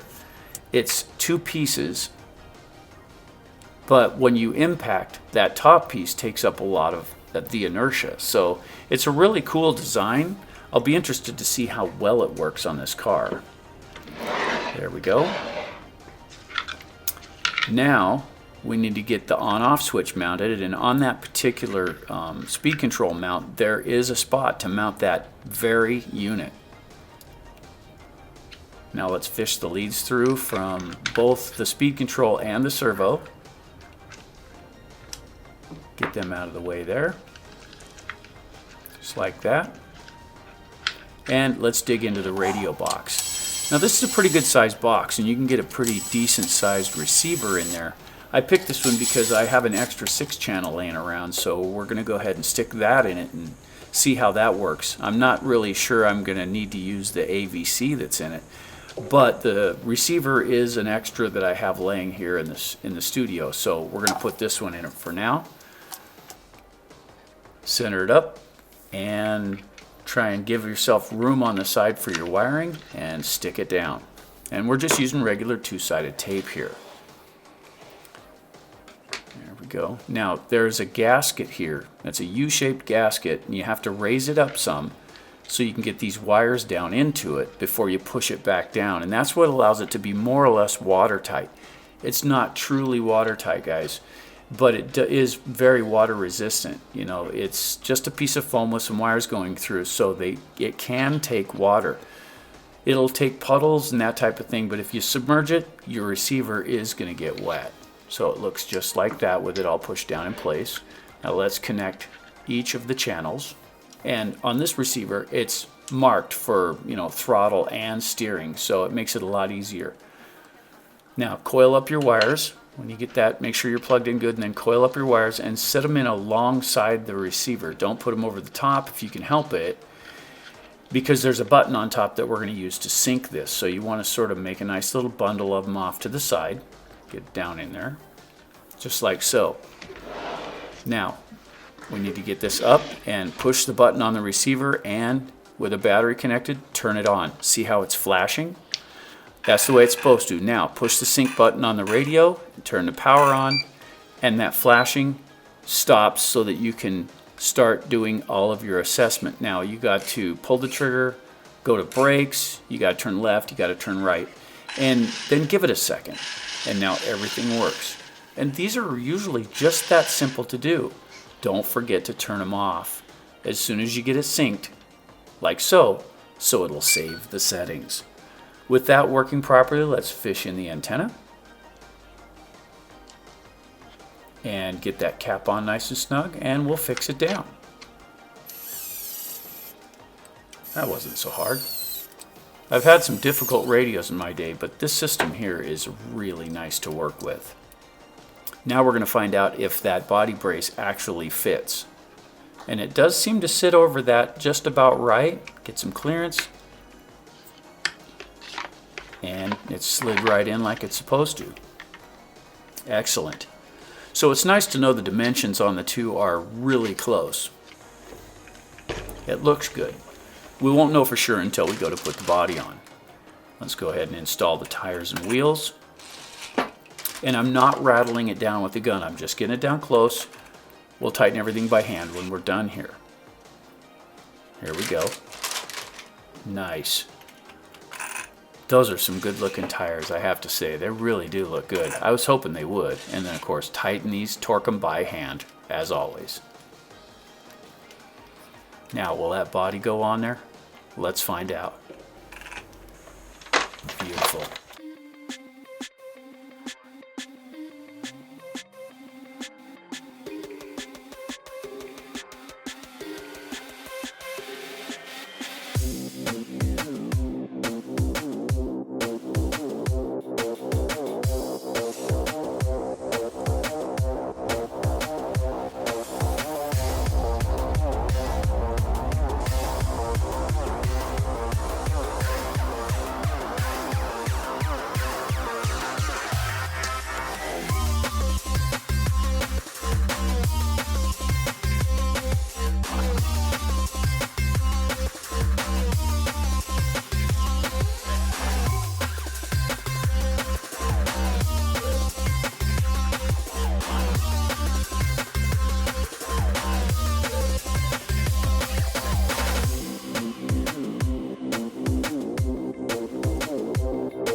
There you go. That's the restoration build for the Senton 6S from Armin. Now, like I said, they don't produce this car anymore. That's why we had to buy a basket case and rebuild it from basically scratch. The upside is the differentials were getting it, and they're aftermarket with the hot racing diffs, and now it has all three, front, rear, and center, all hot racing, and I checked them out pretty good, and they're in good shape. Also, whoever owned this did some pretty good maintenance to the parts because the bearings were all still good to go. I did buy a bearing kit, but until they fail, or at least one or two of them fails, I'm not going to swap those over as of yet. Right now it has the stock bearing kit in it. This is the only body I could find for this, and it's not perfect, but it's pretty darn good. And inside here, this is what's cool here. Now, we were able to go ahead and turn it into an EXB class for this. It's got the chassis, it's got the aluminum braces here. You know, a lot of the stuff that they put in the EXBs is incorporated into this, so it's tougher than the stock one would be. And it does have a 35 kilogram servo in here with hot racing bell cranks.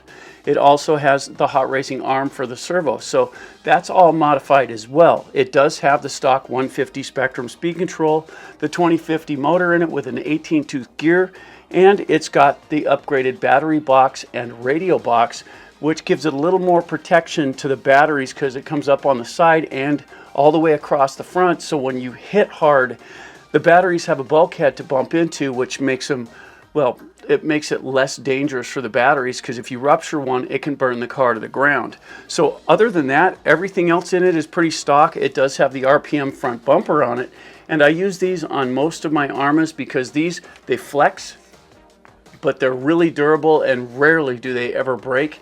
And it does have a T-Bone Racing rear wheelie bar bumper setup, which is pretty nice as well. It does have the Duratrax tires and wheels, and this is designed for this particular type of car, so they went right on with no modifications. Now we've got the Senton 6S up and ready. We synced the radio, and you saw that everything works just like it's supposed to. When I'm done with this segment, you're going to get the rev test to see how things look. Check this out.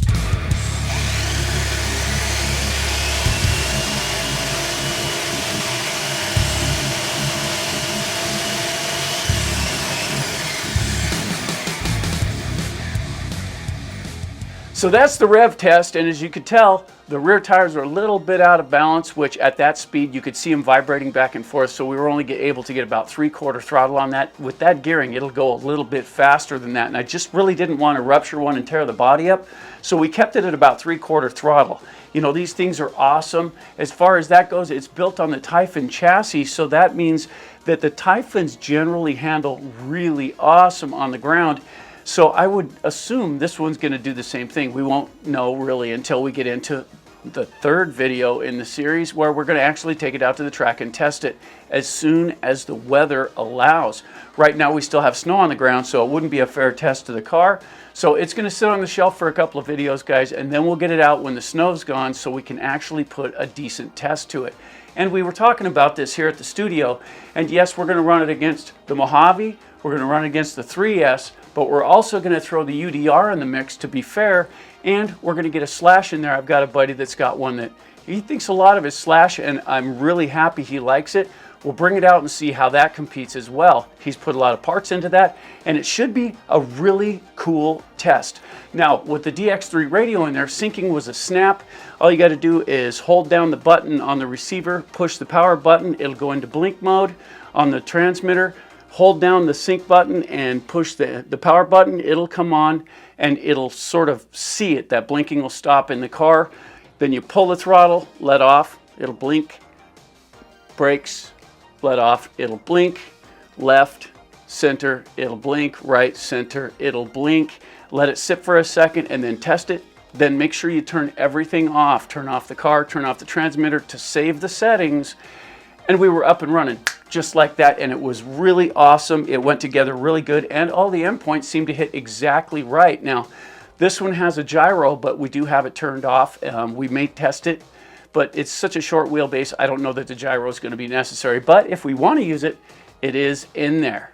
That being said, this really isn't a review type of video, and neither will the third one as far as that goes. This is simply restoring a piece of Arma's history. Now, this is the precursor to the Mojave. It is a, basically it's their first shot, as far as I know, in the 6S arena to make a short course truck. And I think they knocked it out of the park. Of course, with all the upgrades and things in it, we're not going to know how well it performs until we get it out on the track. Still, if you have one of these cars and you're thinking of selling it, maybe this video will convince you to hang on to it just a little longer, because like I said, you can't get this anymore. Remember guys, this is only video 2 of 3, and we will get out there and run the other one as soon as the weather permits. But hey, if you haven't already, don't forget to subscribe, like, and share. It's awesome when you do, and don't forget that notification bell to stay informed of upcoming videos, especially the third one in the series for this one. This has been a lot of fun to make this video. I really do enjoy the wrenching, and the guys around here don't mind doing the extra work, because when you do a wrenching video like this, just the editing sequence takes a good long time to do to make it so it's something you can understand and roll through without getting like convoluted and lost in the series. This is really cool when we get to do these types of things, and you know, we really enjoy the wrenching. It's not just something we say, it's a real thing. This is more of the hobby for us than pulling the trigger. We like modifying things, we like making things different than they are when they come out of the box. But here on the channel, we keep things mostly stock because the people we aim this at are the newcomers to the hobby, people who will buy something out of the box and want to know what it's capable of. That's what we gear ourselves towards. But once in a while, we get to do a special one like this. They can't go buy one anyway, so we're gonna see what the stock running gear will do, but you modify the heck out of the car just to see how tough you can make it. That's the fun part. The Senton is pretty much a collector's item, but I really do enjoy using it. It's a lot of fun. It's a lot of power in such a small footprint. You know, the smaller one, the 3S, gets off the chain on its own, and when you throw that much more power into it, it makes it all that much more exciting. One bit of advice, if you have one of those, groomed areas is where it shines. Now let's get on with stretching out the Italian and making it Italian XL.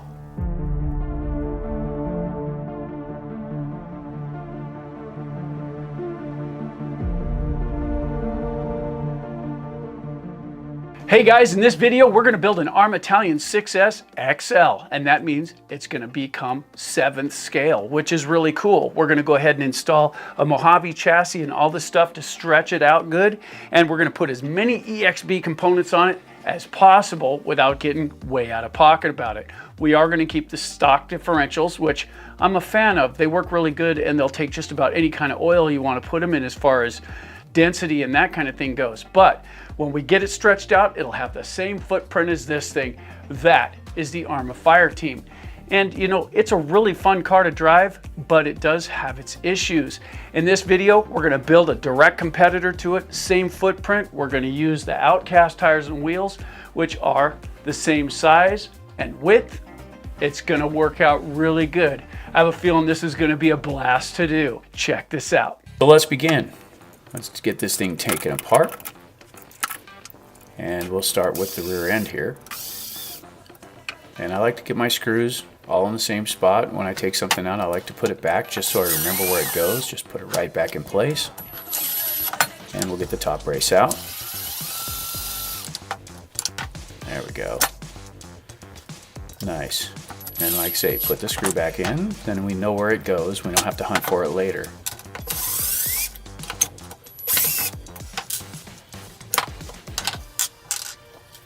There's the rear end. Let's have a look at it here. And get ready for the teardown. Let's have a look at it. Everything looks pretty good. Check the spacing on the gears. So far that looks pretty good. And let's go ahead and get the front end disassembled here. Get it off the chassis.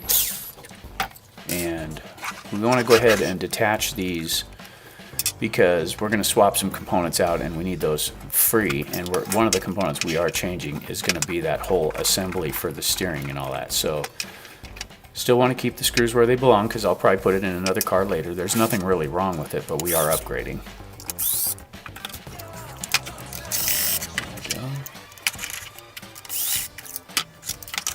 Nice. There's the front assembly. And that's what's left on the chassis. Okay, so now we're going to break down the rear end here. And we're going to have a good look at it when we do so. So let's go ahead and get the components off.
And here it comes, the rear shock tower.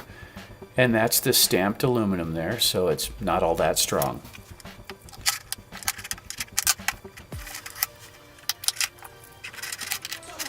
Now let's have a look at the diff. A little cleanup. There we go. There we go. And we'll have a good look at it here. Look it over. The gearing feels pretty good. The spacing on all that is good.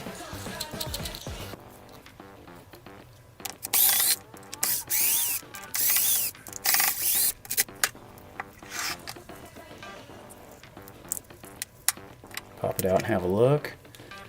And the shim doesn't slide over it because, look at there. That's worn pretty badly. And that wear can come from having a really stiff center diff. It puts a lot more power to the rear. And if you do that, those tend to wear quite a bit more. They wear less when you have thinner fluids, but the heavier fluids do cause wear. So we're going to just swap out a new one. And it's not brand new, it's one I've rebuilt, but it's in new condition. So we're going to go ahead and swap out some of the main components and just put the new diff in it, and I'll rebuild the other one later.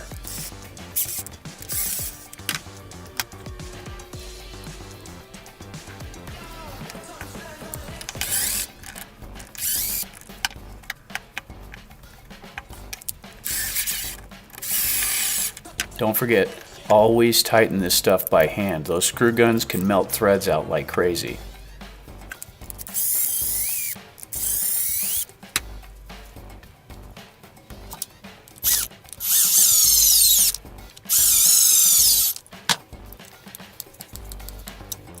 Nice. Much better. Just make sure everything is snugged down good. This is the EXB rear shock tower.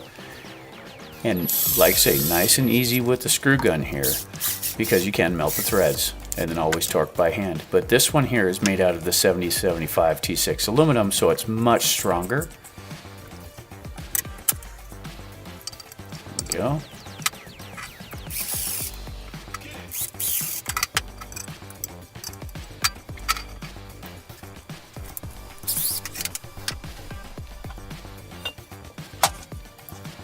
Now we want to make sure and get these grub screws in, and we're doing the bottom mount style so you can adjust them from underneath, and it's the wider head so it doesn't wear in the chassis the way those smaller grub screws always seem to do.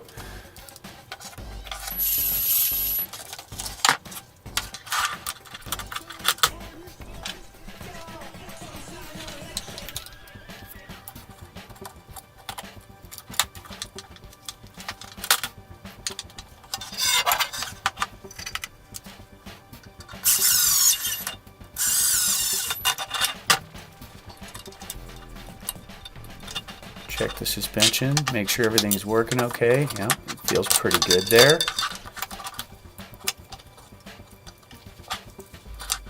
Connect your sway bar. Everything's still free.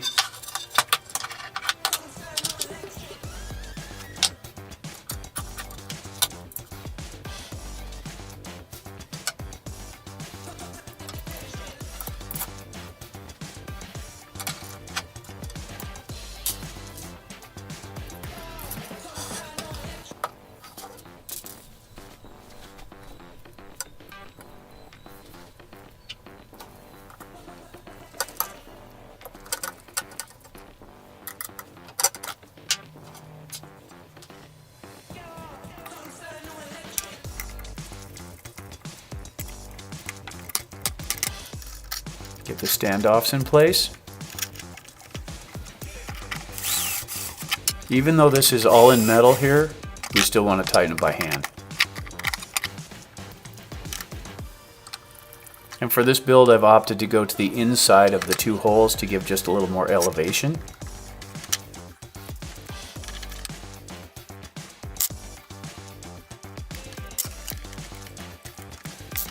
Now line up the shock pins, and they'll go in pretty easily if you get them lined up properly. Snug them down. and then test it and see how things look. Everything's smooth. Okay, now let's get on to the front end teardown. And again, just like before, I'm gonna let you just watch and not really comment unless necessary for this whole teardown process.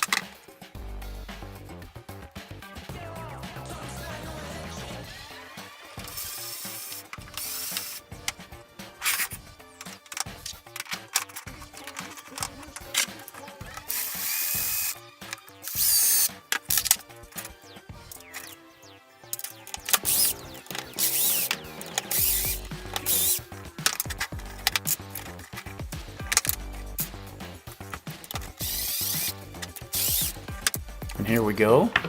Nice. There's the front shock tower, and it's just like the rear, but there's the new one. And the red one is made out of that 7075 T6 aluminum. Much more durable. Everything lines up nicely. Beautiful. And we're going to go ahead and take the whole steering rack off there. Let's have a good look at the differential. Just check the spacing.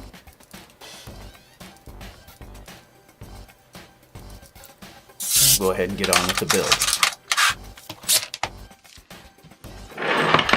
We're going to put those grub screws in the bottom here for adjusting the droop. We're going to put the droop screws in, get some lubrication in there. Nice. Let's go ahead and mount it to the chassis.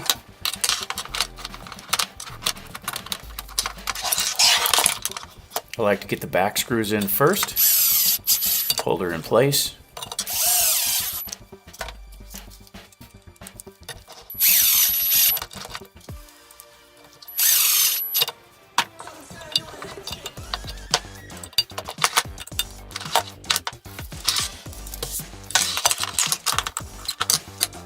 Okay, get that sway bar mounted, connected to the arms. There we go.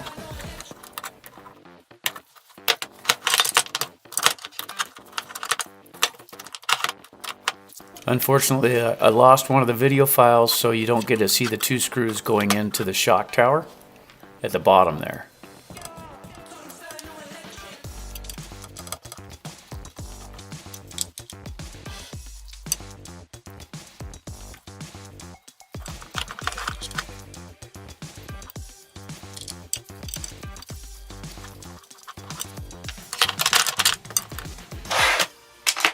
Alright, so here's the new steering assembly, and this is the EXB model, so it's got the hardened connector rods and it's got the 7075 top plate, and it also has the hinge pin braces on the back for the top, and that allows you to lock it in instead of having a thread in for the top arm there.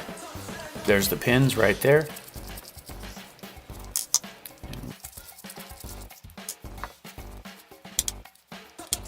Right back there, this is what makes it different. You lock it in from behind, right there.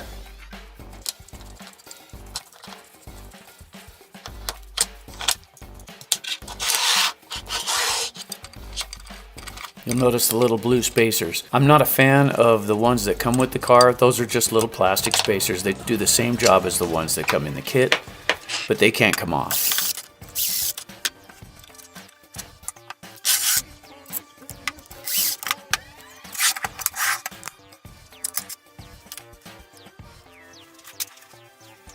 For the components that go metal to metal, we want to go ahead and get some Loctite on those screws. Now this is a tricky fit for these because that's a really small hole in the tail, so they have to go in a certain direction and rotate. And if you slow that down and look at it later, you'll be able to see how those go in and rotate around. But it's easier to get those through to start with and then put this top rod in. But before we do that, let's switch the ends on here. We've got some hot racing aluminum ones we're going to go ahead and trade these over for. There they are. And this is a pretty good kit. I've used these before and they're decent. I haven't actually broken any of the plastic ones. I did have one on thread at one point, but I've never actually broken one. I just kind of like the way these look. And then there's the O-ring kit that goes on there to hold all these balls and things in center.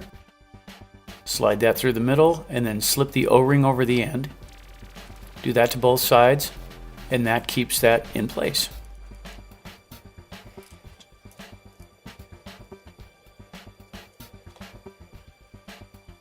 Nice. Check the fit. And they go in well as long as you line them up good. If you're a little off center, they'll fight you, but they go straight in if you line them up right. There you go. Good. Now, this is kind of a tricky bit. If you put the nut on backwards, so you're into the plastic there, you can fish it right down into the arm, right into the mount like that, get it lined up and push it down in. Once it drops in, just unthread it and it'll stay there. They're a lot easier to get in that way. Just like so.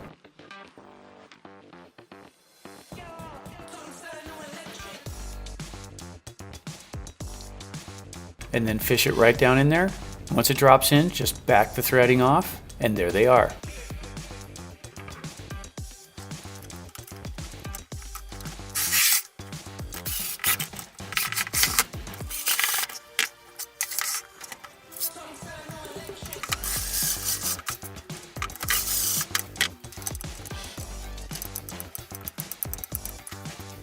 Then we'll get these chassis braces in.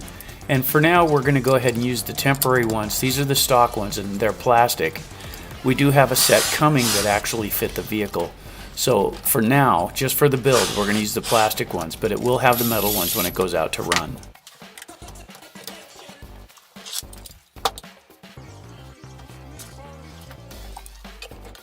There we go. And then, of course, torque it by hand. Okay, so far so good. Let's get the front one in place. Now the nice thing about the plastic ones is they snap into the chassis and it kind of holds them in place for you. I just wish they were stronger. Get that bottom one in. There we go. Here. Nice. Alright, let's get that center differential off. And these are Loctited in, so they take a little effort to get broke loose.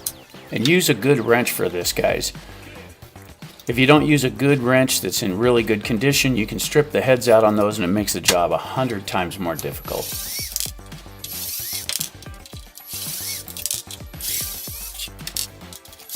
Alright. So have a quick inspection and then see the fit. Nice. And we're going to install this straight in without putting the drive lines in. We'll put those in after to show you how that's done if you have to work on the differential. So we'll just install it this way.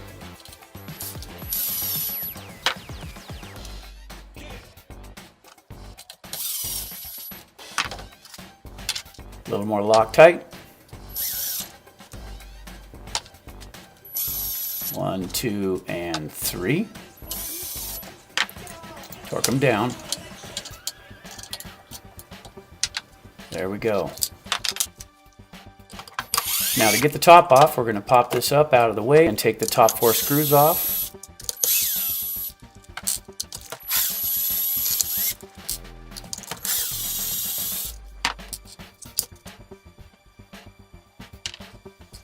And out comes the differential, nice and easy. Check the fit of the drive lines and then fit it into the cup. Keep it lined up at the top there and they will go, and then slide it right down into place. Now this is kind of a tricky bit here. This item has 4 sockets that hook into these posts and it's a really tight fit, so make sure it snaps down in or you could affect your gearing. So make sure it sits all the way down. Check it real closely and make sure that when you're done, the differential will not slide up and down at all. So torque it down good and then test the fit. Like that, nice and solid. Put the top brace back in place.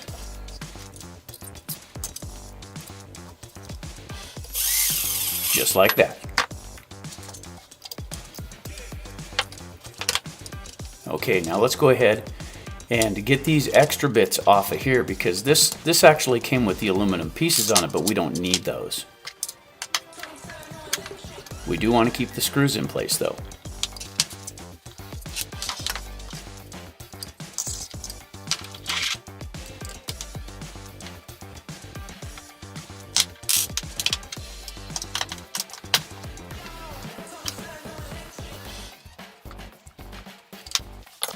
All right, now we're going to change these out and put the aluminum ones in place. So let's do the disassembly.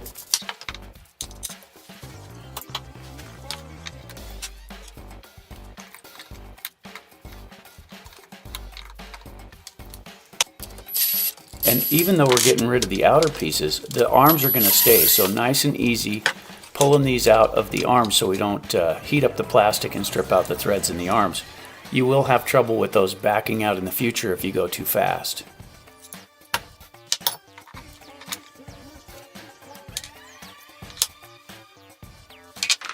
There's the new ones from HR. And we've used these before. They're a really good item.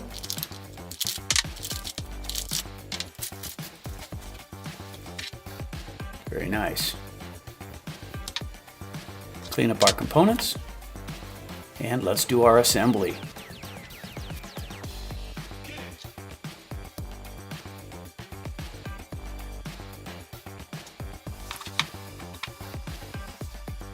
Now we want to tighten up that screw on the inside that holds that pin in place. There we go, nice and smooth. Get the balls in there. And let's get it attached. Now, little at a time here. You don't run one all the way in because you got to guide that into the cup at the end there. So a little on the top, a little on the bottom. Make sure that that drive line lines up properly and then run them in. Nice and slow, guys, nice and slow. Now we've got our new retainer caps here. And since this is aluminum, they thread in so much easier than the plastic stuff. You can line them right up. And once you're ready, go ahead and tighten them all the way down. Snug them all the way up so it doesn't move, and then back each one of those off a quarter of a turn. So crank it in and then crank it back out. Check your fit. Adjust it so you got just enough play to where it won't bind. There you go.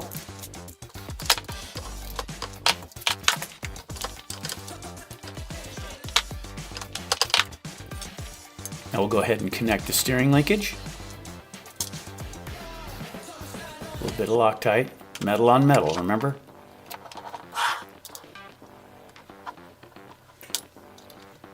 Now I don't recommend putting a lot of Loctite on these, just a little dab will do it. If you soak it in Loctite, you're going to have a bear of a time getting it apart later. And the same thing on the other side.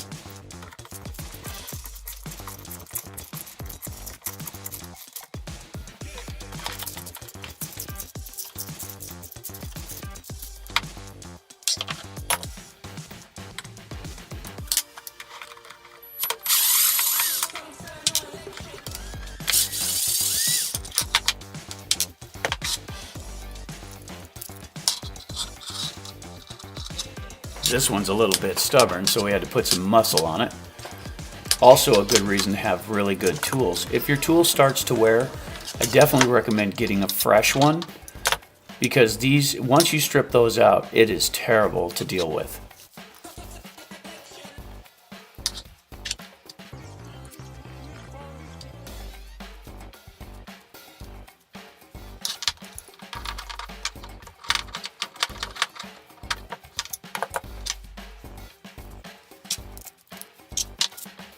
That one's a little snug, but it does go through.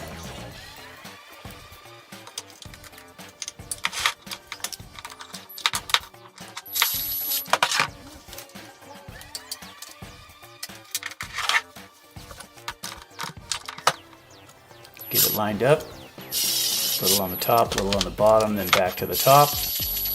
There we go.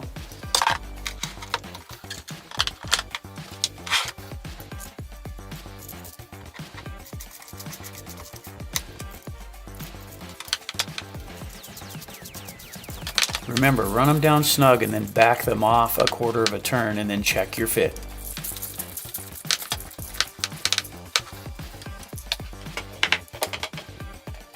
Good.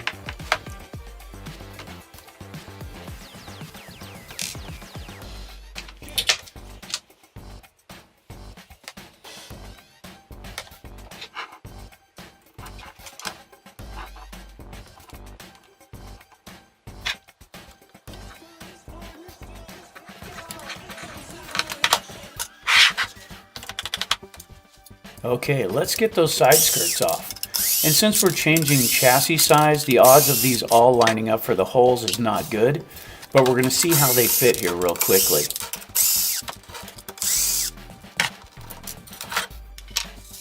Clean them up a little bit first. Now bear in mind, guys, we're going to clean this whole car when we're done with it, so I'm not overly worried about it, but get as much debris off as possible. And then check the fit. Now a couple of the holes do line up here, so we'll go ahead and put the screws in, the ones that do line up.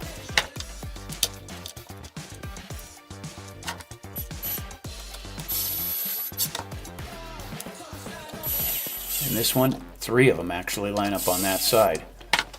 Those are what's left over, and we're going to use those. So what it is find a drill bit that's smaller than the screw, and then pre-drill a hole so that the screw has to fight its way down into it, and then set it in nice and easy. Now there's not enough material there to really torque these down, just get them in flush and let them sit. It'll be okay, they'll stay. That one needs a different screw, so we'll put it in place. And we'll pre-drill the back one. Like I say, the drill is smaller than the screw. Just like that. Check all of your tightnesses.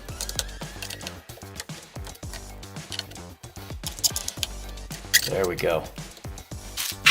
Now let's get out our new components for the interior. New battery box, new radio box. Let's go ahead and assemble those components really quick. And this is where having an extra screw kit really comes in handy. You can buy these on eBay for not a lot of money and get every screw in the car. So I've bought several of them and put them all in a bin so I can dig through and find the screws that I need. Now on this one, we're going to go ahead and we're going to move everything to the rear as far as the radio and battery box go. We want everything set back a little bit to get that weight towards the tail. And the holes in the chassis do allow you to do that with no problems. Now we're going to install the front bumper. Let's get that capture point in the front first.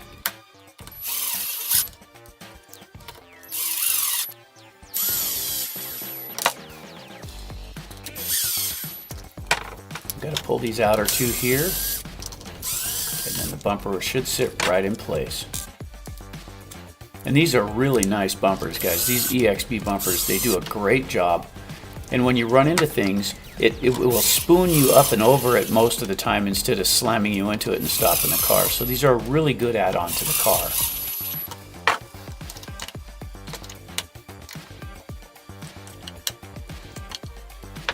Nice. Now let's get the concussion ring in there. This absorbs most of the impact.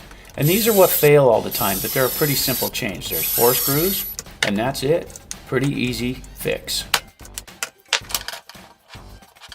Okay, now on the back, let's get that RPM bumper in place. And this is actually a front bumper that we're putting on the back. Every little bit helps. And when you come down on the tail, this does absorb a lot of impact and it protects a lot of your components. So I'm a big fan of these bumpers on the back unless you have a wheelie bar. And I do have one ordered for this, but it hasn't come in yet.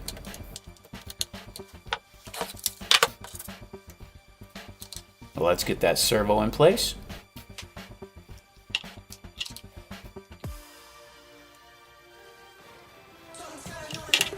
And since we are threading into aluminum, let's get a little more Loctite on it.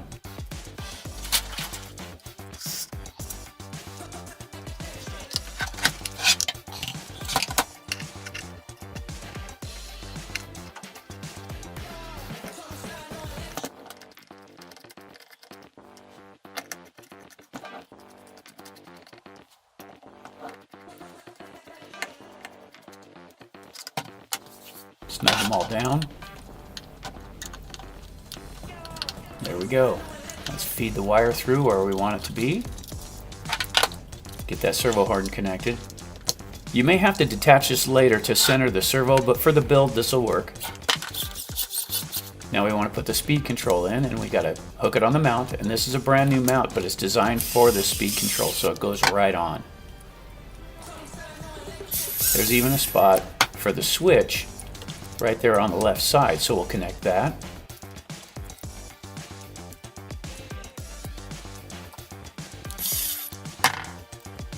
Now it's a unit you can just mount in the car.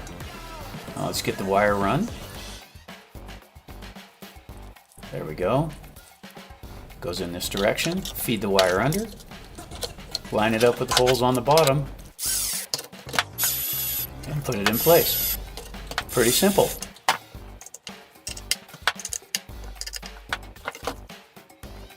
There we go. Real nice. Okay, so let's get the motor installed. So we'll back out these 2 screws on the top. That'll allow that plate to slide out. There we go. Get some Loctite. We're going to put our pinion together. We'll pull the E-clip and we'll mount that plate right to the front of the motor. And I like to have the wires on the top here. Just like that. Get the pinion in place. Right there. Nice. Now we'll go ahead and put the E-clip back in place. If your pinion loosens up, that'll prevent it from sliding on the shaft. Alright. So now let's slide it into the car. You just pull those wires back, it'll slip in place. Let's connect those. And these are color coded, so that's real nice. Tuck them down out of the way. There we go. And then we want to go ahead and lock that down, but set our mesh. So we want those gears to mesh just right. You need a little bit of gap in there for your spacing. Once you get that, go ahead and tighten them down. And we'll go ahead and install the receiver. This is a Spectrum 6 channel and it does have the AVC system in it. There's a little foam U right here you have to lift up to get these wires through. So you tuck them in line. Try to get them vertical when you go through this. Don't let them be twisted, and then ease them down. Just like that. That's as close as you can get to watertight, guys. So let's get them connected. And the nice thing is this receiver is marked for throttle and steering, so that's pretty slick. Tuck the wires down out of the way. Keep the top clear because there's a button we have to push right where my thumb was at there. Now this is a custom unit here. I put on here to get the aerial up where I want it. So it takes 2 different drill sizes. And basically what I do is I just mount it to the top, and it's just a piece of plastic. Any type of plastic will do here. But keep the first hole tight so the screw goes in difficult. So it has to be kind of tough to get in there. And then the second one has to be just the right size for the aerial to go through. But it needs to be snug. So we'll drill into the cap for the second size. And just do a couple of test runs with another piece of plastic to see where the aerial fits nice and snug. And it should fit through just like that. And that gets you a taller aerial instead of going around the box. Now we're going to bind the radio. And we're just going to do this quickly.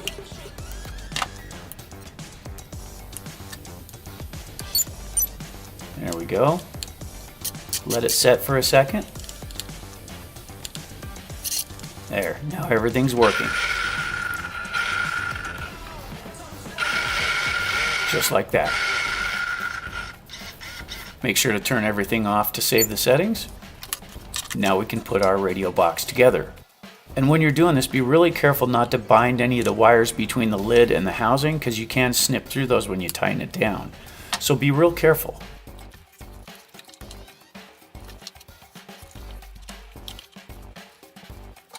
Now I'm just running it down close with this. I'm not actually binding it down because I'm going to do that by hand. So nice and easy. These are really small screws, so it doesn't take a lot to strip them out.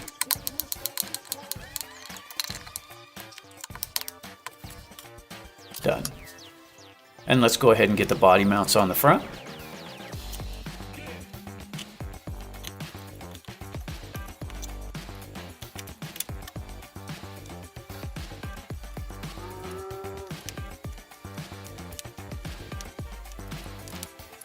So we're going to go ahead and mount a wheelie bar on this, and this is one of the aluminum ones you can get off eBay, but I'm not a fan of these because the RPM arms are flexible and those add a lot of strain to those. I really do like the T-Bone Racing wheelie bar better. Now we'll get the wing on it, and it's starting to take shape.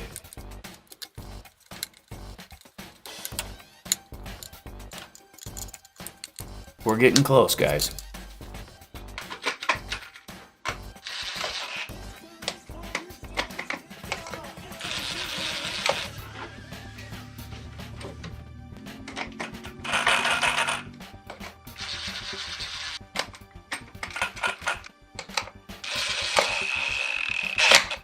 Torque them down.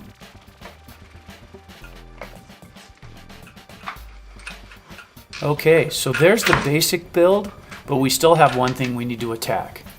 Let's get that centerpiece on for the body. And this is the body brace, so that it won't cave in when you land on the top of the car. And we're just going to heat this tubing a little bit to bend it down so it doesn't hit the body. Hold it until it cools. And it doesn't have to be bent way down, just enough to let it flex. Now we need a measurement so we can extend our body mounts to the holes that are there, so the factory body will still fit. So using a multi-tool, I've got 2 pieces of plastic here, and we're going to trim these up real nice and make our extensions.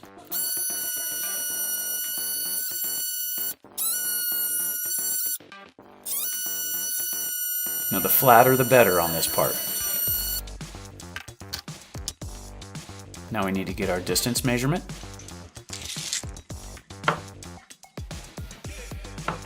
And since the back holes on the body are slotted, there's room for error here. Just try to get them exactly lined up so they're even.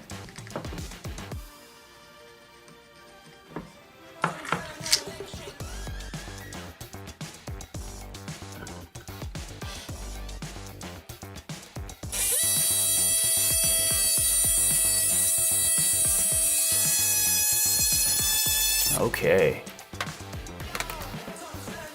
There's our pieces. So in order to get these mounted up properly, we're going to use the old shock tower, and we're going to line up a couple of braces we can clamp in place so that we can set them properly against the body mounts. So we'll clamp this down with those blocks in there. And this will allow us to hold those components in place when we drill them to fit this.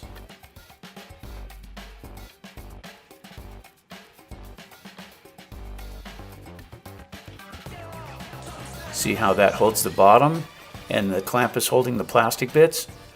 Now we can remove the body posts and put those pieces in its place and drill them to fit.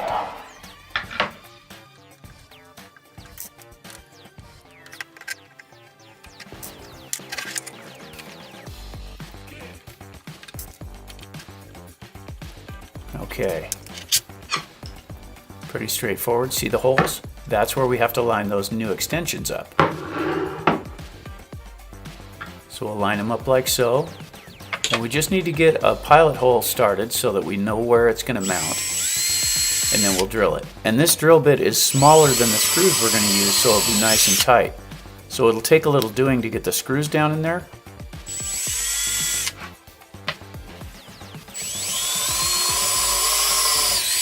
So we'll go ahead and run a small screw in first, and this is smaller than the screw we're going to use just to kind of thread it in a little. Then we'll use the larger one, and that'll make some really tight threads so it'll hold. It can be a bear to start, but once you get them pre-threaded, they'll go right on with ease. See there? Done. And we'll do the same thing to the other side.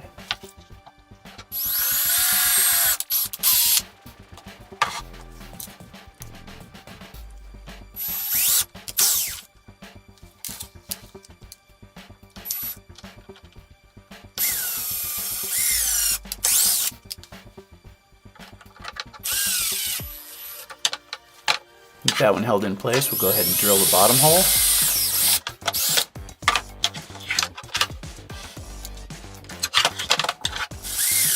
There we go, just like that. Get it mounted on the car now, like that. Now we put the body in place so we can mark center for where we want our posts to come up.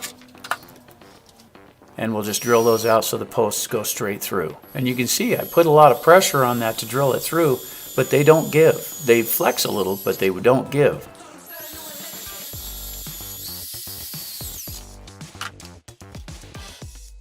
Figuring the height for the car, we'll put a pilot hole there and drill through.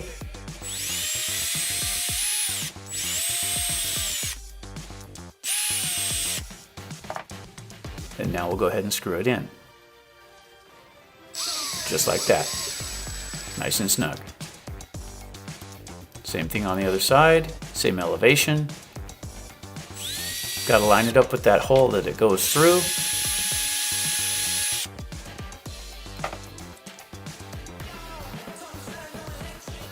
There we go, and screw it down.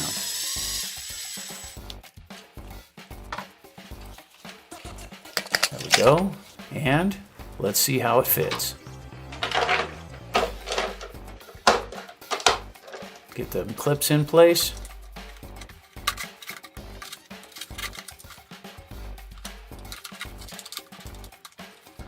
And there you go. Done deal. Body's in place, and you can swap the body with any other Italian body and it'll go right on. Awesome. Okay guys, there you go. That's the build for the ARM Italian 6S XL. So this one is now 7th scale. It was a lot of fun to build. It's got the same footprint as the Fire Team. So layout for layout, footprint for footprint, they're the same. Running gear inside, they're pretty much the same there as well. So one thing that I may have to change out is we did put an 18-tooth pinion in this, but when we upscaled the size of the tires, that might be a little over geared. So what we're going to wind up doing here is we're going to have to take the heat gun out and run it and test it to make sure we're not overheating the components. My guess is I'll probably have to run this down to 14 to 16 teeth on the pinion, but we'll have to test it to find out. You know, the build on this was pretty simple, and we have another thing here. Here's the Italian EXB, which is also the 6S model, and it looks just about like that one with a difference in length, so we've got something for you here. And those of you that watch the channel for a while, you'll recognize this, but the XL is going to have that body on it, and that will let you know which one's which when they're running at full speed. That'll make things a lot easier to understand, and we will get the XL on it. We just haven't got to that point yet. We just got it together, and I hope you enjoyed the build. It was a lot of fun to do. We did have a couple of problems inside. We did wind up building the extensions here for the body, so the original body post areas on the body, I can throw any body on it, it still fits. That's good, but the actual braces that I bought, and that's these, to go on it, and these are the EXB braces. This is the problem with eBay, and be wary of this, guys, because you never know what you're going to get, but these were labeled to fit that car. They don't fit. These are off of a different car, and I'll have to look them up to see which ones these go to, but they definitely don't attach to that one. So I wound up using the plastic ones that came out of that car, and they fit in nicely. I do have a replacement set coming, but as it stands right now, it does have the plastic ones in it. Wasn't overly thrilled about that. The aluminum servo mount went right in place. That was a GPM module, pretty simple, got that on eBay as well. And that went in really nice too. Everything assembled really easily. And this, as opposed to the one on the front of this one, this has the small EXB bumper on the front designed for the Italian. This one, on the other hand, has the Kraton bumper. Now, the reason I did that was the Italian, if you look up here, and I know this is quite a ways from the camera, guys, but this is one size tire, and it's a pretty good size tire, but these are something altogether different, and they're bigger around that, which means they protrude from the front a bit more. And the Kraton bumper zeroes out to those pretty nicely, so there's a little more protection up front. Instead of piling a tire first, now the bumpers even up with them. So we should hit all at once. If you flat into something, the bumper will do a little bit more. And it's an EXB bumper, so those are really durable. They're a lot of fun to use and watch in action because they kind of springboard the car, but they hold up to severe damage, which is nice. We did put the RPM bumper on the rear. We do have a wheelie bar here, and we have the EXB shock towers and chassis on there, which is all good stuff. So I'm really happy with the build, the way it came together. The snow's gone off the track, but the weather's still kind of crappy around here, guys, so it's going to take just a little while for that to clear up, and as soon as we can get out, we're taking both of these and this one, and we're going to go see which one does what. My money's on that one for being the best performer. We won't know till we get there. All that aside, the Fire Team does handle good. It's a nice handling rig. It's fast. It's pretty forgiving when you get into rough terrain. Overall, it's a really nice rig, but This body over the top, it does cause problems. It's got a lot higher center of gravity, and there's a whole extra pound on top, changing the center of gravity, meaning this thing will roll over a little easier. But it's really cool to see run. On the other hand, I'm more into the sleek design of this car, and I really do think that the Italian is one of the most underrated Armas out there. You know, it doesn't get the respect it deserves. This is a really fast car straight out of the box. It's just like its big brother, the Kraton. The tires are just a little bit smaller, which gives you faster spin up, more speed right off the get-go because you don't have to spin that extra mass. They generally run longer on a battery as well, so that's a good thing, but they have the same weaknesses as the RTRs in any of the categories. Stamped chassis, stamped shock towers, that type of thing, plastic chassis braces, all that plays a role in how these things hold up, but once you harden them, they hold up really well. So just to give you a quick overview of what we actually did to the car, let's take one last look at it before we call this good. And this is, of course, the Mojave chassis, and it is the hardened EXB version, which is really nice. It does have the EXB front bumper. It's got the hardened shock towers out of the EXB. It still has the plastic center braces in it. It's got the upgrade in the servo mount, which just is an aluminum one, and you can get any style you want off of eBay as long as the servo fits in it and it's the right height. Everything should mount up just fine. So the brand is not overly important on this. I believe this one's GPM, but it really doesn't make that big a difference. Just getting it in aluminum makes all the difference in strength. This is all stock as far as that goes. So we have the 185 speed control and we have a Spectrum 2050 motor in it. Also, we did upgrade the ends to the center brace here. We put in all new plastic for internals on the car. It does have RPM arms all the way around it and an RPM rear bumper and a wheelie bar. Other than that, that's pretty much it. It does have the Outcast tires and wheels. So it was quite an extensive build. We did have a problem with the rear differential and the outdrive cups were starting to wear, so we swapped it out for a newer one. I'd rebuilt the one that we put in it, and it was pretty good. I did reshim the front one because it was just a little extra play in the gearing, so we went ahead and did that. Also, we have all new steering linkages out of the EXB Italian in this car as well, so even the top plate is that good aluminum. And to round off our compilation, we're gonna do the Outcast build, and in this one we put the carbon fiber chassis on it and we build it right here on this bench. So let's finish this up with the Outcast.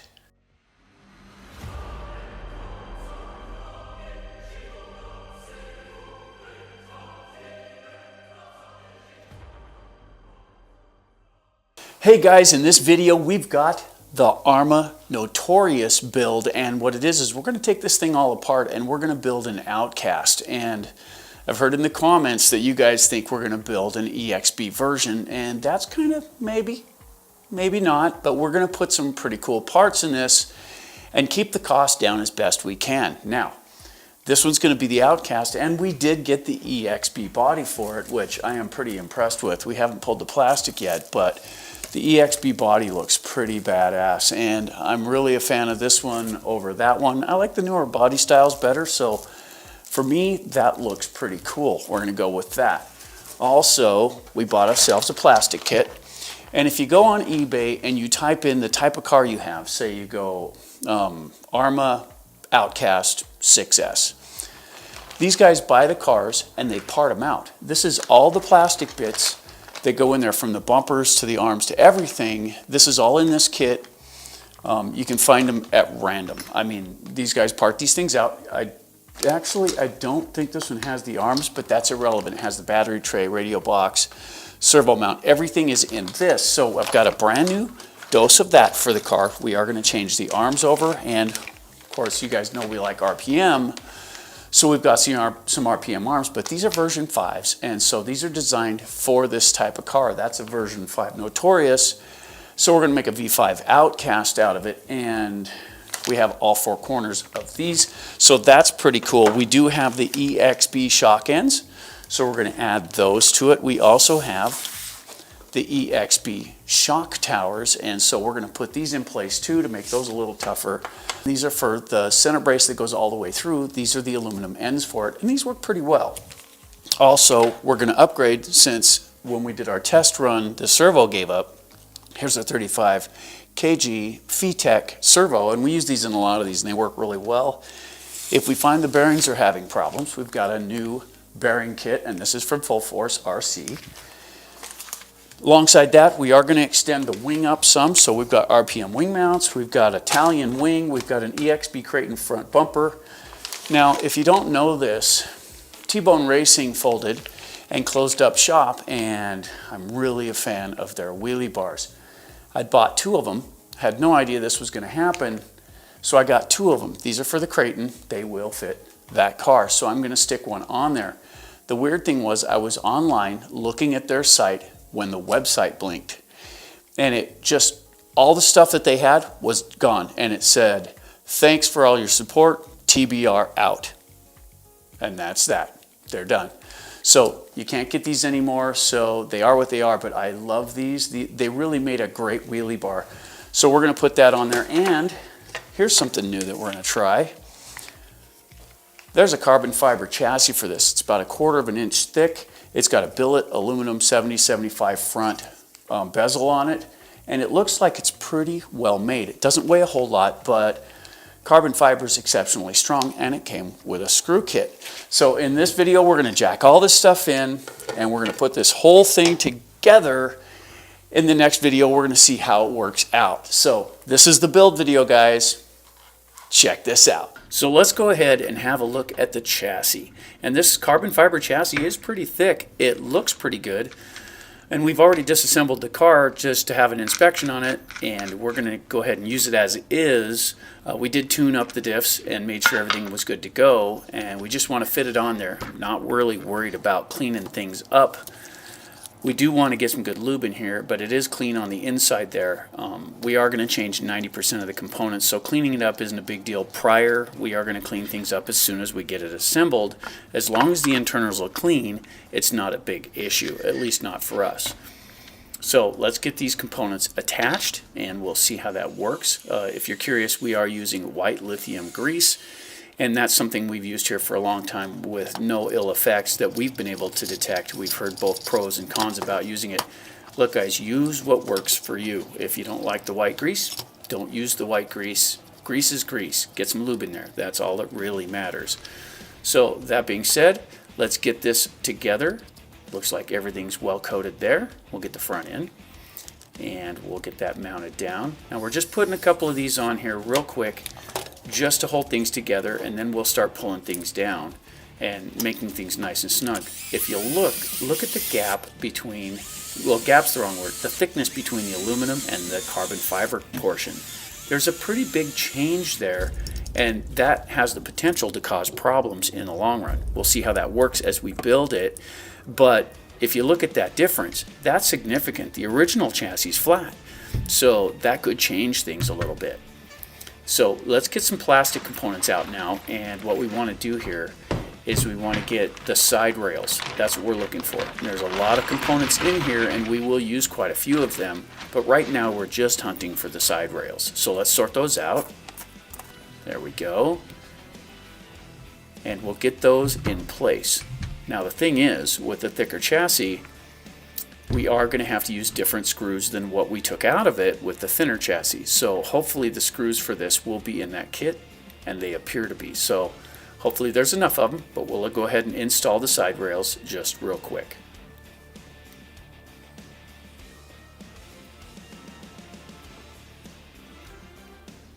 There we go. Do the other side. And keep in mind, guys, this is going to be a fairly long video because this is a full build. We're going from 0 to 100 just the way we need to get this all put together. And then we're going to take it out in the next video and give her hell, see what it's good for. But this is the build, and it will take some time. All right, side rails in place. Let's get that battery tray and radio box installed. And if you'll notice, there's 4 holes in the bottom where it indexes. And on some of the chassis, there's more than 4, so you can index the battery in different locations. But on this one, it's got 1 set, so there is no choices as to where you're going to put the battery tray. It is indexed into 1 location. So let's go ahead and fix it down. this is a screwdriver, not an impact, and so it turns a lot slower than an impact does. And the impact, the problem with that is it has the tendency to, if you panic and pull the trigger a little more than you should, or just start running it faster than you should, running into plastic, you can burn these parts out, and then you're forced to buy new parts. So we found this gyroscopic screwdriver, and it only goes as fast as you twist your wrist, and it doesn't go super fast anyway, so it's a lot easier on the parts. So you won't see us using the impacts very often anymore. This is your 35 kg VTEC servo, and it's a little bit taller than what you should normally have in this car. So it stands above the mount. So we're going to go ahead and put a spacer down in the bottom, and that's these blue ones. If you look down the corner, you'll see two more of them right there. Now we're going to get those in place, but we do have a problem because one of the mount bolts from the bottom is covered by the aluminum plate, and we had to back that out and change it. And take a look at this. This is the hidden screw right there, and you need to get that in first. So we had to loosen the front end and get that screw in and then continue. So that's kind of a pain in the neck, and that's partly because of the chassis we chose. So that does take a little bit of a ding there. With the spacers on top between the ears and the mount, that gives you a spacer below and a spacer on the top, and it's just enough to hold that servo perfectly in place. Now that does raise things up some, so on this arm we're going to extend this up, and that is a wing mount spacer. So we're going to use that to raise things up, and that'll get this arm in the right place. And we've done this before, and it does work quite nicely. So we'll get the nut on this first. And this, when you start to move it, you'll see it flex a little bit, but once you tighten it up, it'll stop doing that. So we're going to connect it to the blue arm first. So let's go ahead and roll it over there and tighten it up to that first, and then we'll show you how it flexes when it's loose. But you can tighten it right up and get rid of that flex. So check this out. Run this down a little bit. Nice. Okay, now watch the other part flex. See it flex back and forth a little bit? Okay, so that's because of the rise. But once you tighten this down, and you can tighten it pretty good because that ball is going to hold. So once you get that tightened down, it doesn't flex anymore. It holds real nice. So now it's a solid piece and everything functions the way it should. That front chassis brace did go in, but it was a real pain in the neck. The spacing was a little different because of the aluminum piece and the carbon fiber, so we did have to do some stretching, some loosening to get it in place. But that front chassis brace did go in, but it was a real pain in the neck. So let's go ahead and get that front bumper off. There we go.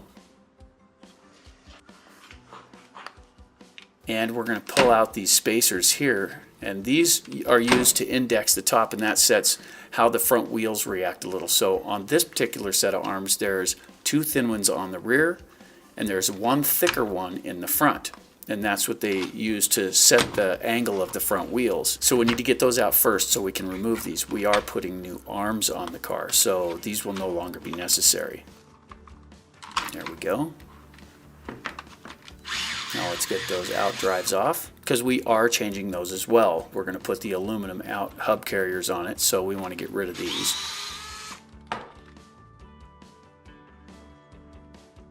And we'll get those spacers out.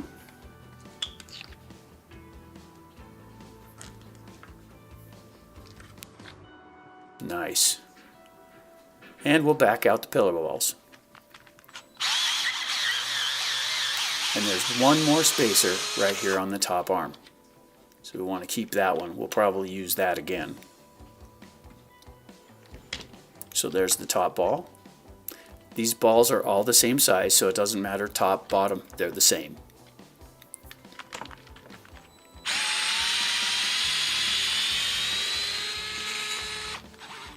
Nice. There's the bottom one. Now we have to disconnect the steering linkage. So this takes two different size hex drivers, and I always like to put the screw back in.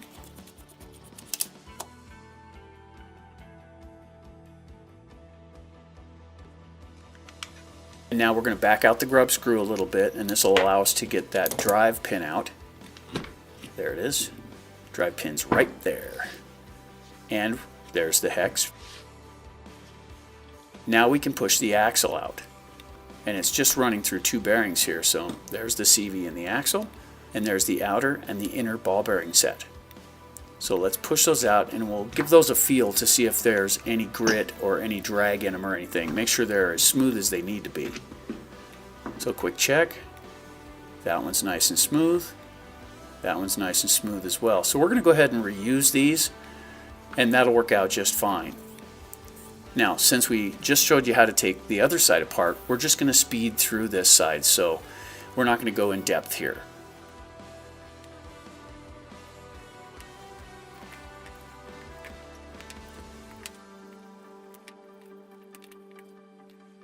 So here are the 2 outdrive units. These are the plastic ones, and we are going to replace those with some aluminum ones. First off though, let's go ahead and get these arms off.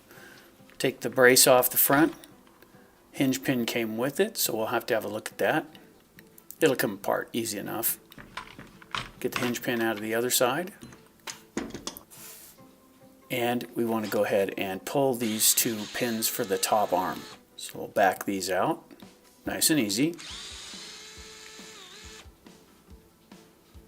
And we'll remove those.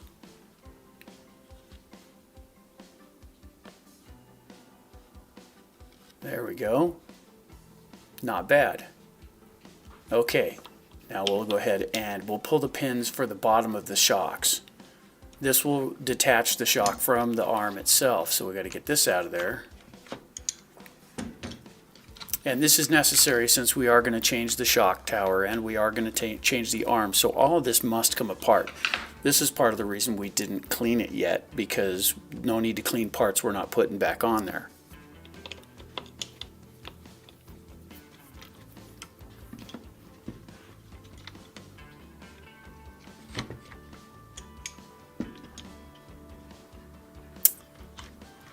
And there's just something relaxing about just wrenching on these things. There's no hurry. It's just relaxing. It gives you a chance to take your mind off of other things and just focus on a problem. And that's really cool. I find it exceptionally relaxing. And the funny part is, I'm not really keen on working on other people's cars. And I don't really know what that is. But working on the channel's cars, I don't have anything to worry about whether people like or don't like the modifications I've done. And, you know, when you wrench on a buddy's car and something breaks, you always seem to hear about it. But if they wrench on their own car, it never seems to come back to you unless you told them how to do it. And that's kind of one of the things. If you wrench on someone's car and it doesn't hold up, then of course you're the villain here. So for me, I just like wrenching on my own stuff because, I mean, I'm going to blame me anyway. So here's the new EXB shock tower, and we'll go ahead and install that one. Now, straight up on this, guys, we did do a full shoot on the disassembly of the car. We did the full video and everything, and the computer ate the footage. We can't find it. It's gone. What we could find was corrupted, so we had to start from scratch. It's not that we didn't want you to see how we took the car apart. We literally filmed it all. But we were unable to make the video due to, I guess you'd have to call it, technical difficulties. So this is what we're left with. However, it is called the build and not the teardown, so you're still seeing the video as posted.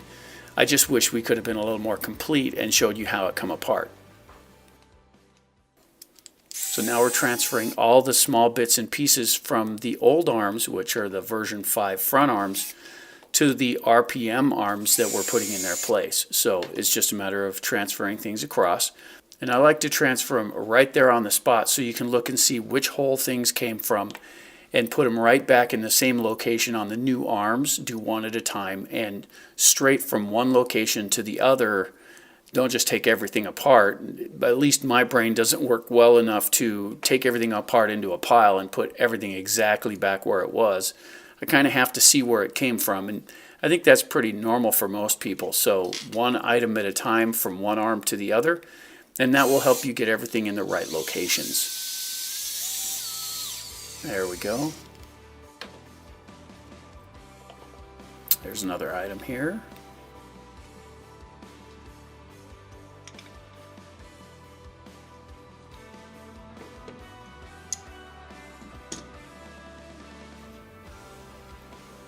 There we go.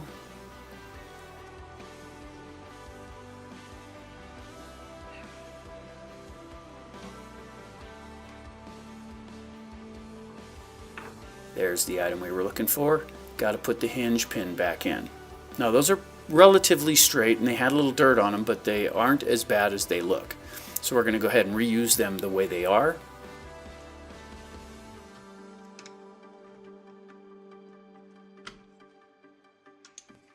Get that in there just a little better. There we go. Not too bad. Let's go ahead and connect that sway bar while we have access to it. Right now we can reach everything real cleanly, so we'll go ahead and attach it now.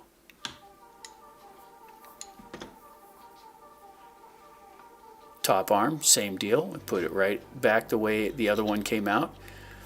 And the cool thing about the RPM ones are, when we took the stock arms off, they had the shims. So there was 2 on one side and 1 on the other. The RPM arms actually fit, so there's no need for the shims at all. It fits nice and snug.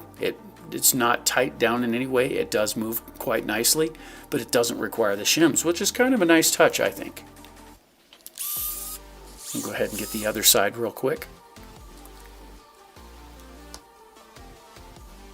And this is simply the same thing we did on the other side.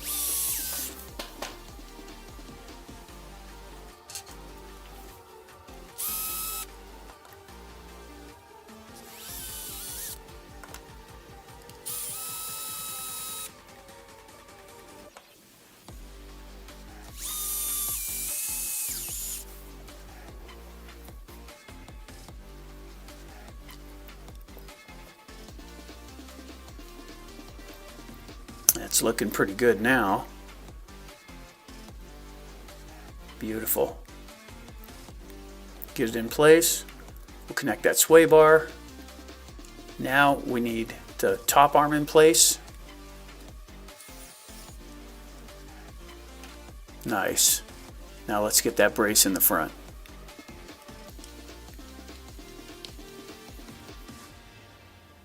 Okay, so for the EXB front bumper, you have to have this piece in place, so we'll put this in place of the stock one that came off of the car.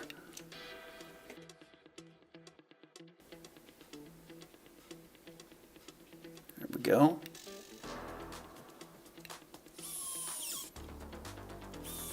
And I'm aware that it looks like I'm running those in pretty quick, but keep in mind, guys, this is sped up, so it didn't take all day.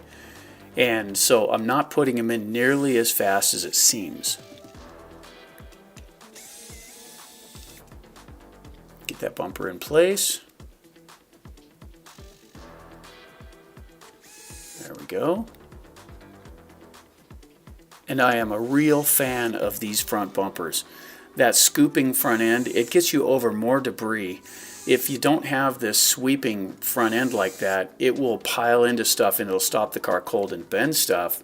With this, it works kind of like a shovel. It goes up and over things instead of actually piling into stuff, and it really does save a lot of wear and tear on the vehicle. So I think they knocked it out of the park when they created this front bumper set. Looking good. All right, let's go ahead and get the standoffs in place. That one's a little bit bent. Come on. There we go. Let's get the other one out. There, that's nice and straight. That's beautiful. Okay. Little left-handed action. There we go. And we'll go ahead and put the standoffs right back in place and torque it on a little bit.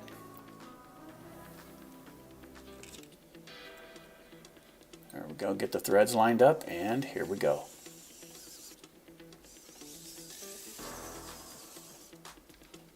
Nice. Just like that. Now make sure to get the little ball in there at the top of the shock and put the protector over the top. That'll hold the ball in place while you get things in line here.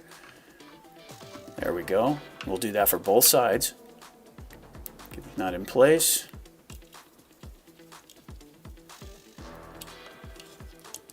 Okay. Now we left that that screw in the back there. We left it a little bit loose so we could slide that right in, then tighten it down later. So that's why it was sticking up in the first place. I anticipated this happening. So it'll allow you to go ahead and slide that pin all the way in and not have to back that screw out. There you go.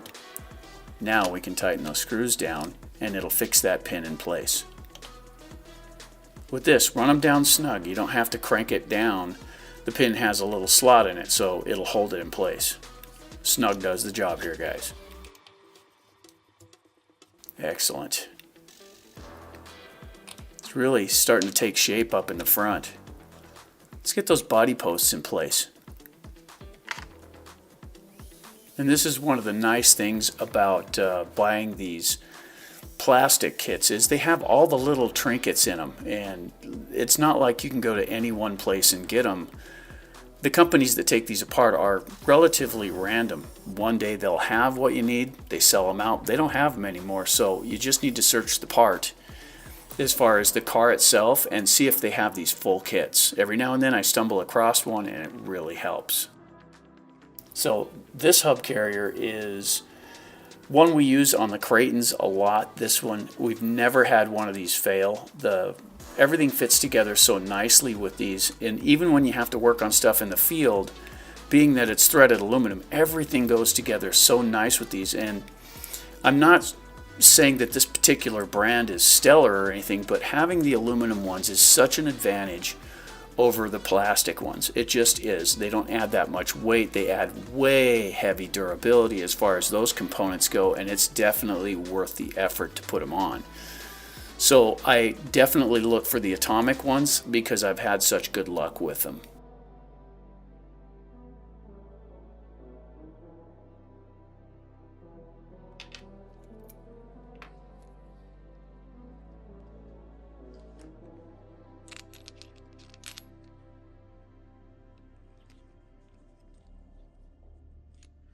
There we go. Balls still look good, so let's go ahead and thread those in. Now we're only going to go part of the way in on this one because we still have to get that drive shaft in place. So a little bit on the bottom, a little bit on the top, but we want to keep enough room in there to get that drive line lined up with the cup so that the ball end goes straight in. Once you get it lined up, then you can run it down some. Now the top one gets a spacer, so don't crank it down all the way. Get it close. The bottom, if you're lined up, go ahead and cinch it down. And then we want to get that spacer back in place. There we go. Excellent. So let's go ahead and fix the balls in place.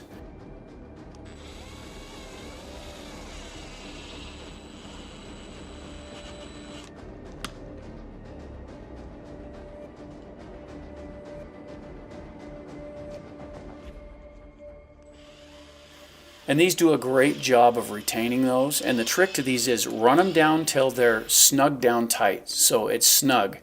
And then you turn it back out 1/4 turn, and that's perfect setup. So you run it down until the ball doesn't want to swivel, back it out 1/4 of a turn, and you are set exactly the way they call for in the manual. So that's how you set those up. Let's go ahead and hook up the steering links now and make sure everything is acting the way it should.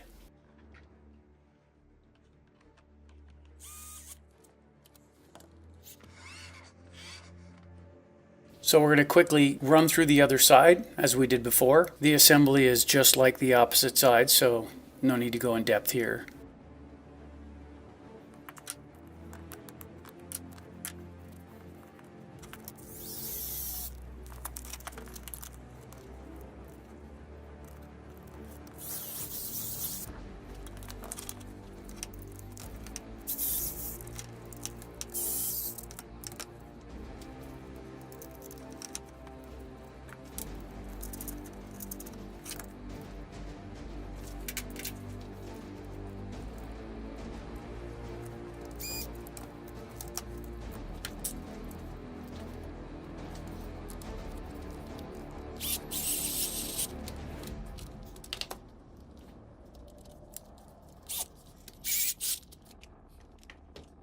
Okay, that feels pretty good.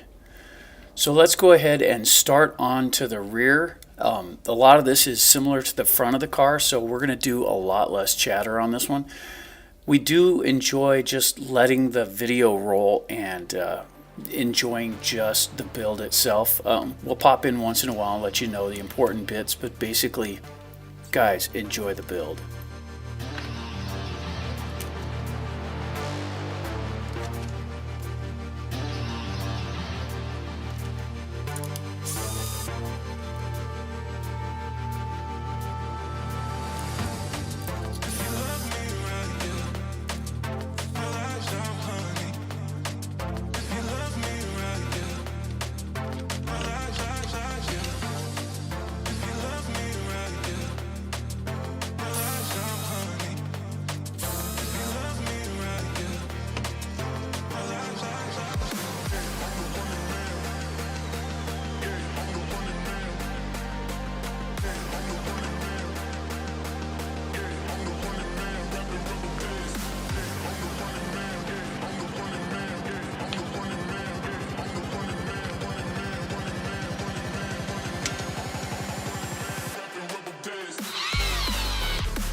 Okay, so now we're on to the top rod, and we're going to swap out these plastic ends for some hot racing ones. So first we've got to remove the original ends, and they thread right off, and that's a pretty solid little shaft there. So these are the units we're going to put in their place, and they are aluminum and steel. Honestly, I've never had one of the plastic ones fail, but these are a pretty solid item and I do use them once in a while, so we're going to go ahead and install them today. Kind of a nice looking unit, and here's the other one. Very nice. Okay, so there's a steel ball, and then you put an O-ring on the outsides, and that holds that ball in place, like so. We'll do that to both ends, and then install it into the holder. Now these can be a little bit stubborn, especially if they've been over tightened, so you might have to fight a little bit to get them in, but they do go. Only do the front and wait, because you have to get the internals in first before you can latch it down to the back. And there's a reason we're doing it in this order, because if you do it out of order, you're going to have problems when you put the wing mounts on. So let's go ahead and get the center differential in place with the motor and all that assembly, and we're just going to put a couple of screws in it for now to hold it in place, one into the plastic, one into the aluminum, and that'll hold all of the running gear in place, which will also allow us to get that center brace down now. Now we need to connect that. There we go. Now that one's a little bit tight, so we got to pry a little bit. Good. Now you can get this. This is the wing mount, and the thing is that bolt that holds that rod end is underneath these wing mounts, and it makes it almost impossible to do without taking the wing mounts off first. So you have to assemble in this order if you're going to use these components.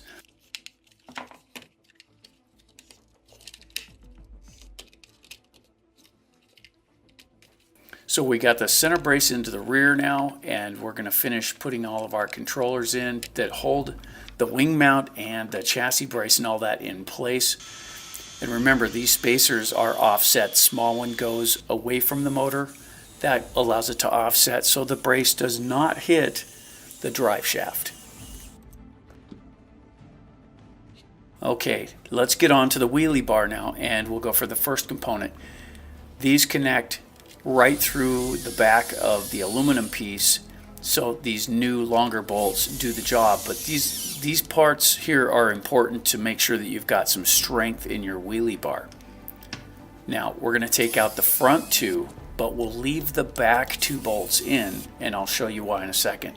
This is a piece of fuel tubing, and it's used for spacing. So this isn't something they recommend. It's something we've discovered over time. So put a little piece of that fuel tubing in there, and that fuel tubing will fill that chamfer that's down in those two holes and keep those relatively centered. So as you crank them down in there, those will fill the gap and it will hold it more in place. There we go, because those have a tendency to wander. Now you put the back two into the new brace that we put on the back and leave the center two out. That allows the center two to lock down the rear end so the rear end doesn't walk on you. That's the one problem with these wheelie bars, is if you use all the screw holes, it allows it to wear on the holes and it'll begin to walk over time. But once you do it this way, it locks it all down, and that's no longer a problem. Finishing the assembly, we attach the top component to the bottom, snug those down. And now we'll go ahead and put the wheelie bars on. Now, I like to put them on backwards so they hang out farther. So this isn't the way they're supposed to go on. They're supposed to, the shape should match. But I like the wheels out farther, so I put all mine on this way. It's nice, they're interchangeable. It's not a problem. So that works out pretty good. There we go.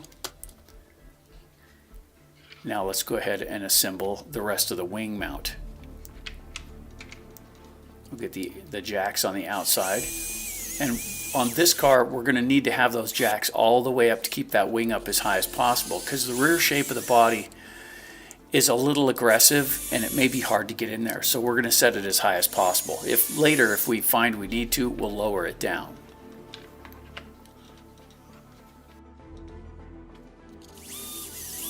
Nice. That's looking pretty good, really. So now we'll get these body posts in. And they look like they're properly adjusted. I want them as close to the top of the shock tower as possible.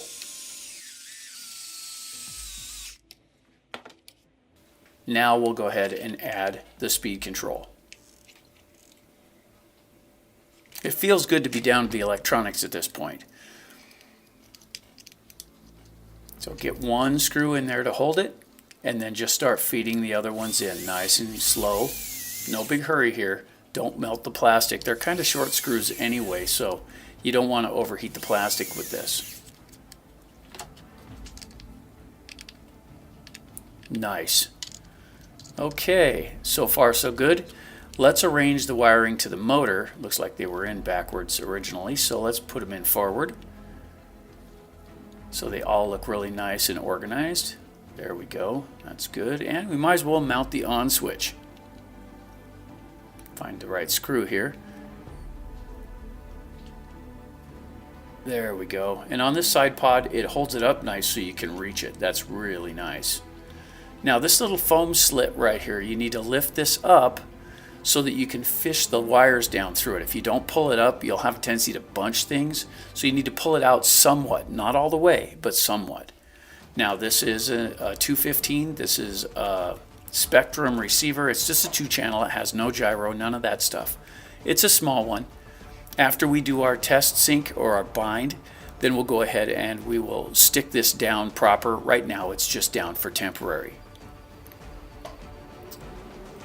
Fish those two through there. Make sure there's some slack. Nice.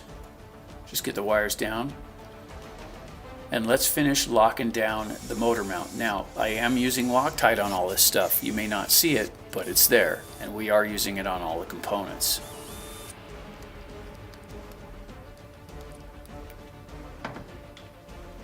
Okay, let's get those wheels on. Now, these are Fireteam wheels and tires. I love these tires and wheels. They are way more forgiving than the LPs that come on the Outcast. And they're just, in my opinion, a better all-around tire. So we're gonna go ahead and give these a sample and see how they run out. And it should look pretty cool, you know, with those and the new body and all that. Beautiful. And we got a basher body. The orange one is for bashing, but the EXB one is gonna be for show.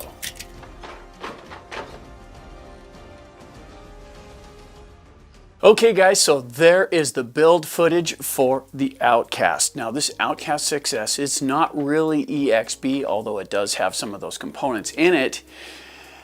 But I'm not sure what to think of this carbon fiber chassis just yet. With the offset here and the offset inside, some of the parts went in relatively difficult. And the one that I'm really thinking of here is that front center brace. And we really had to loosen up all the components. And those components that we had to loosen up were all of these around this aluminum unit to make it so it would move a little bit. Once we loosened those up, we were able to slide things just a little bit to get the stock brace, which should fit just right, in place. Now that also caused a little tension between the top rod, but that there's okay too because we were able to get everything cinched down in place. It just wasn't all that easy. And if you take a look at just the standard chassis here we go. This is what comes out of one of those. It's a standard Typhon chassis, but if you look, it's flat. There's absolutely no, it's supposed to be flat. This one's bent. But at the front, there's a little angle portion and that's all. The rest is flat. And when you start bolting components onto other components, if you don't get those dead level, it changes how things go together. That being said, it did go together and that is a nice touch. So with all the components in place using the Fireteam tires, it should be a pretty cool rig overall. Still, it contains the stock drivetrain. It contains everything that is stock except for one item here. First off, when you buy things from a pawn shop, guys, you never know what you're gonna get until you take it apart. The LP tires looked pretty good. Seemed to be handling okay, but they weren't. And we really didn't figure that out until we took it apart. And this one here had come loose. Whoever owned this before we did spun this hub out, tightened it up and sold it.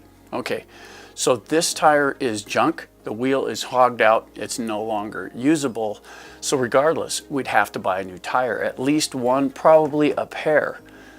Also, when we got into the radio box, we discovered the antenna had been snipped off for the radio, and that explains why it was having range problems when you go so far. If you go over a bank very far, it would drop signal. That's why. So that was another item. For the rear chassis brace, the center brace, they stuck this little metal unit in there because they didn't have the proper spacer. So that had to be replaced as well. And they did something that I haven't seen done before. Instead of just changing the arms, they got these aluminum pieces and riveted them on, which seemed to work as far as that goes, but the bolts that go through here still broke off in the rear differential. It really wasn't a good solution, but if you didn't have access to arms, I guess it got them by. Putting the RPM arms on the wing mount, they're way more flexible. They don't transfer that weight to the bolts nearly as bad when you impact, and they'll bend as opposed to breaking or bending those bolts off in the tail. What's a real advantage there. One thing I am really happy about is we've got a lot more protection out front here with the EXB front bumper, and this wheelie bar now stops it right there for a wheelie, so now you can get up on the wheels and run it for a while. The other one allowed it to sit up way too high in my opinion. It was cool for standing back flips, but the stock vehicle with the stock gearing, it was really hard to do that anyway. You kind of had to throw some money at it and gear it up to get it to do that. I like this a lot better. So when you see this on the channel running, you're going to see this orange body. That's our basher body. However, when you see it on the shelf, guys, it's going to be wearing this one. So let's get the plastic off it and have a look at this one. That's the EXB body, and it's got a beautiful finish to it. It's all black, and on camera it probably looks that way, but it's got this overall modeling that really makes it look good. So we're going to put this on here, and we're going to, for those of you that made it to the end, check this out.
So there you go. There's our chassis compilation. For all of you that enjoy wrenching on these, you know, as you wrench along, this is what I think is really cool. And I like the same thing. The difference being, when I'm wrenching, I generally like to have Star Trek going in the corner on a TV and something, and all I have to do is listen to it, and I have a pretty good time doing what I'm doing.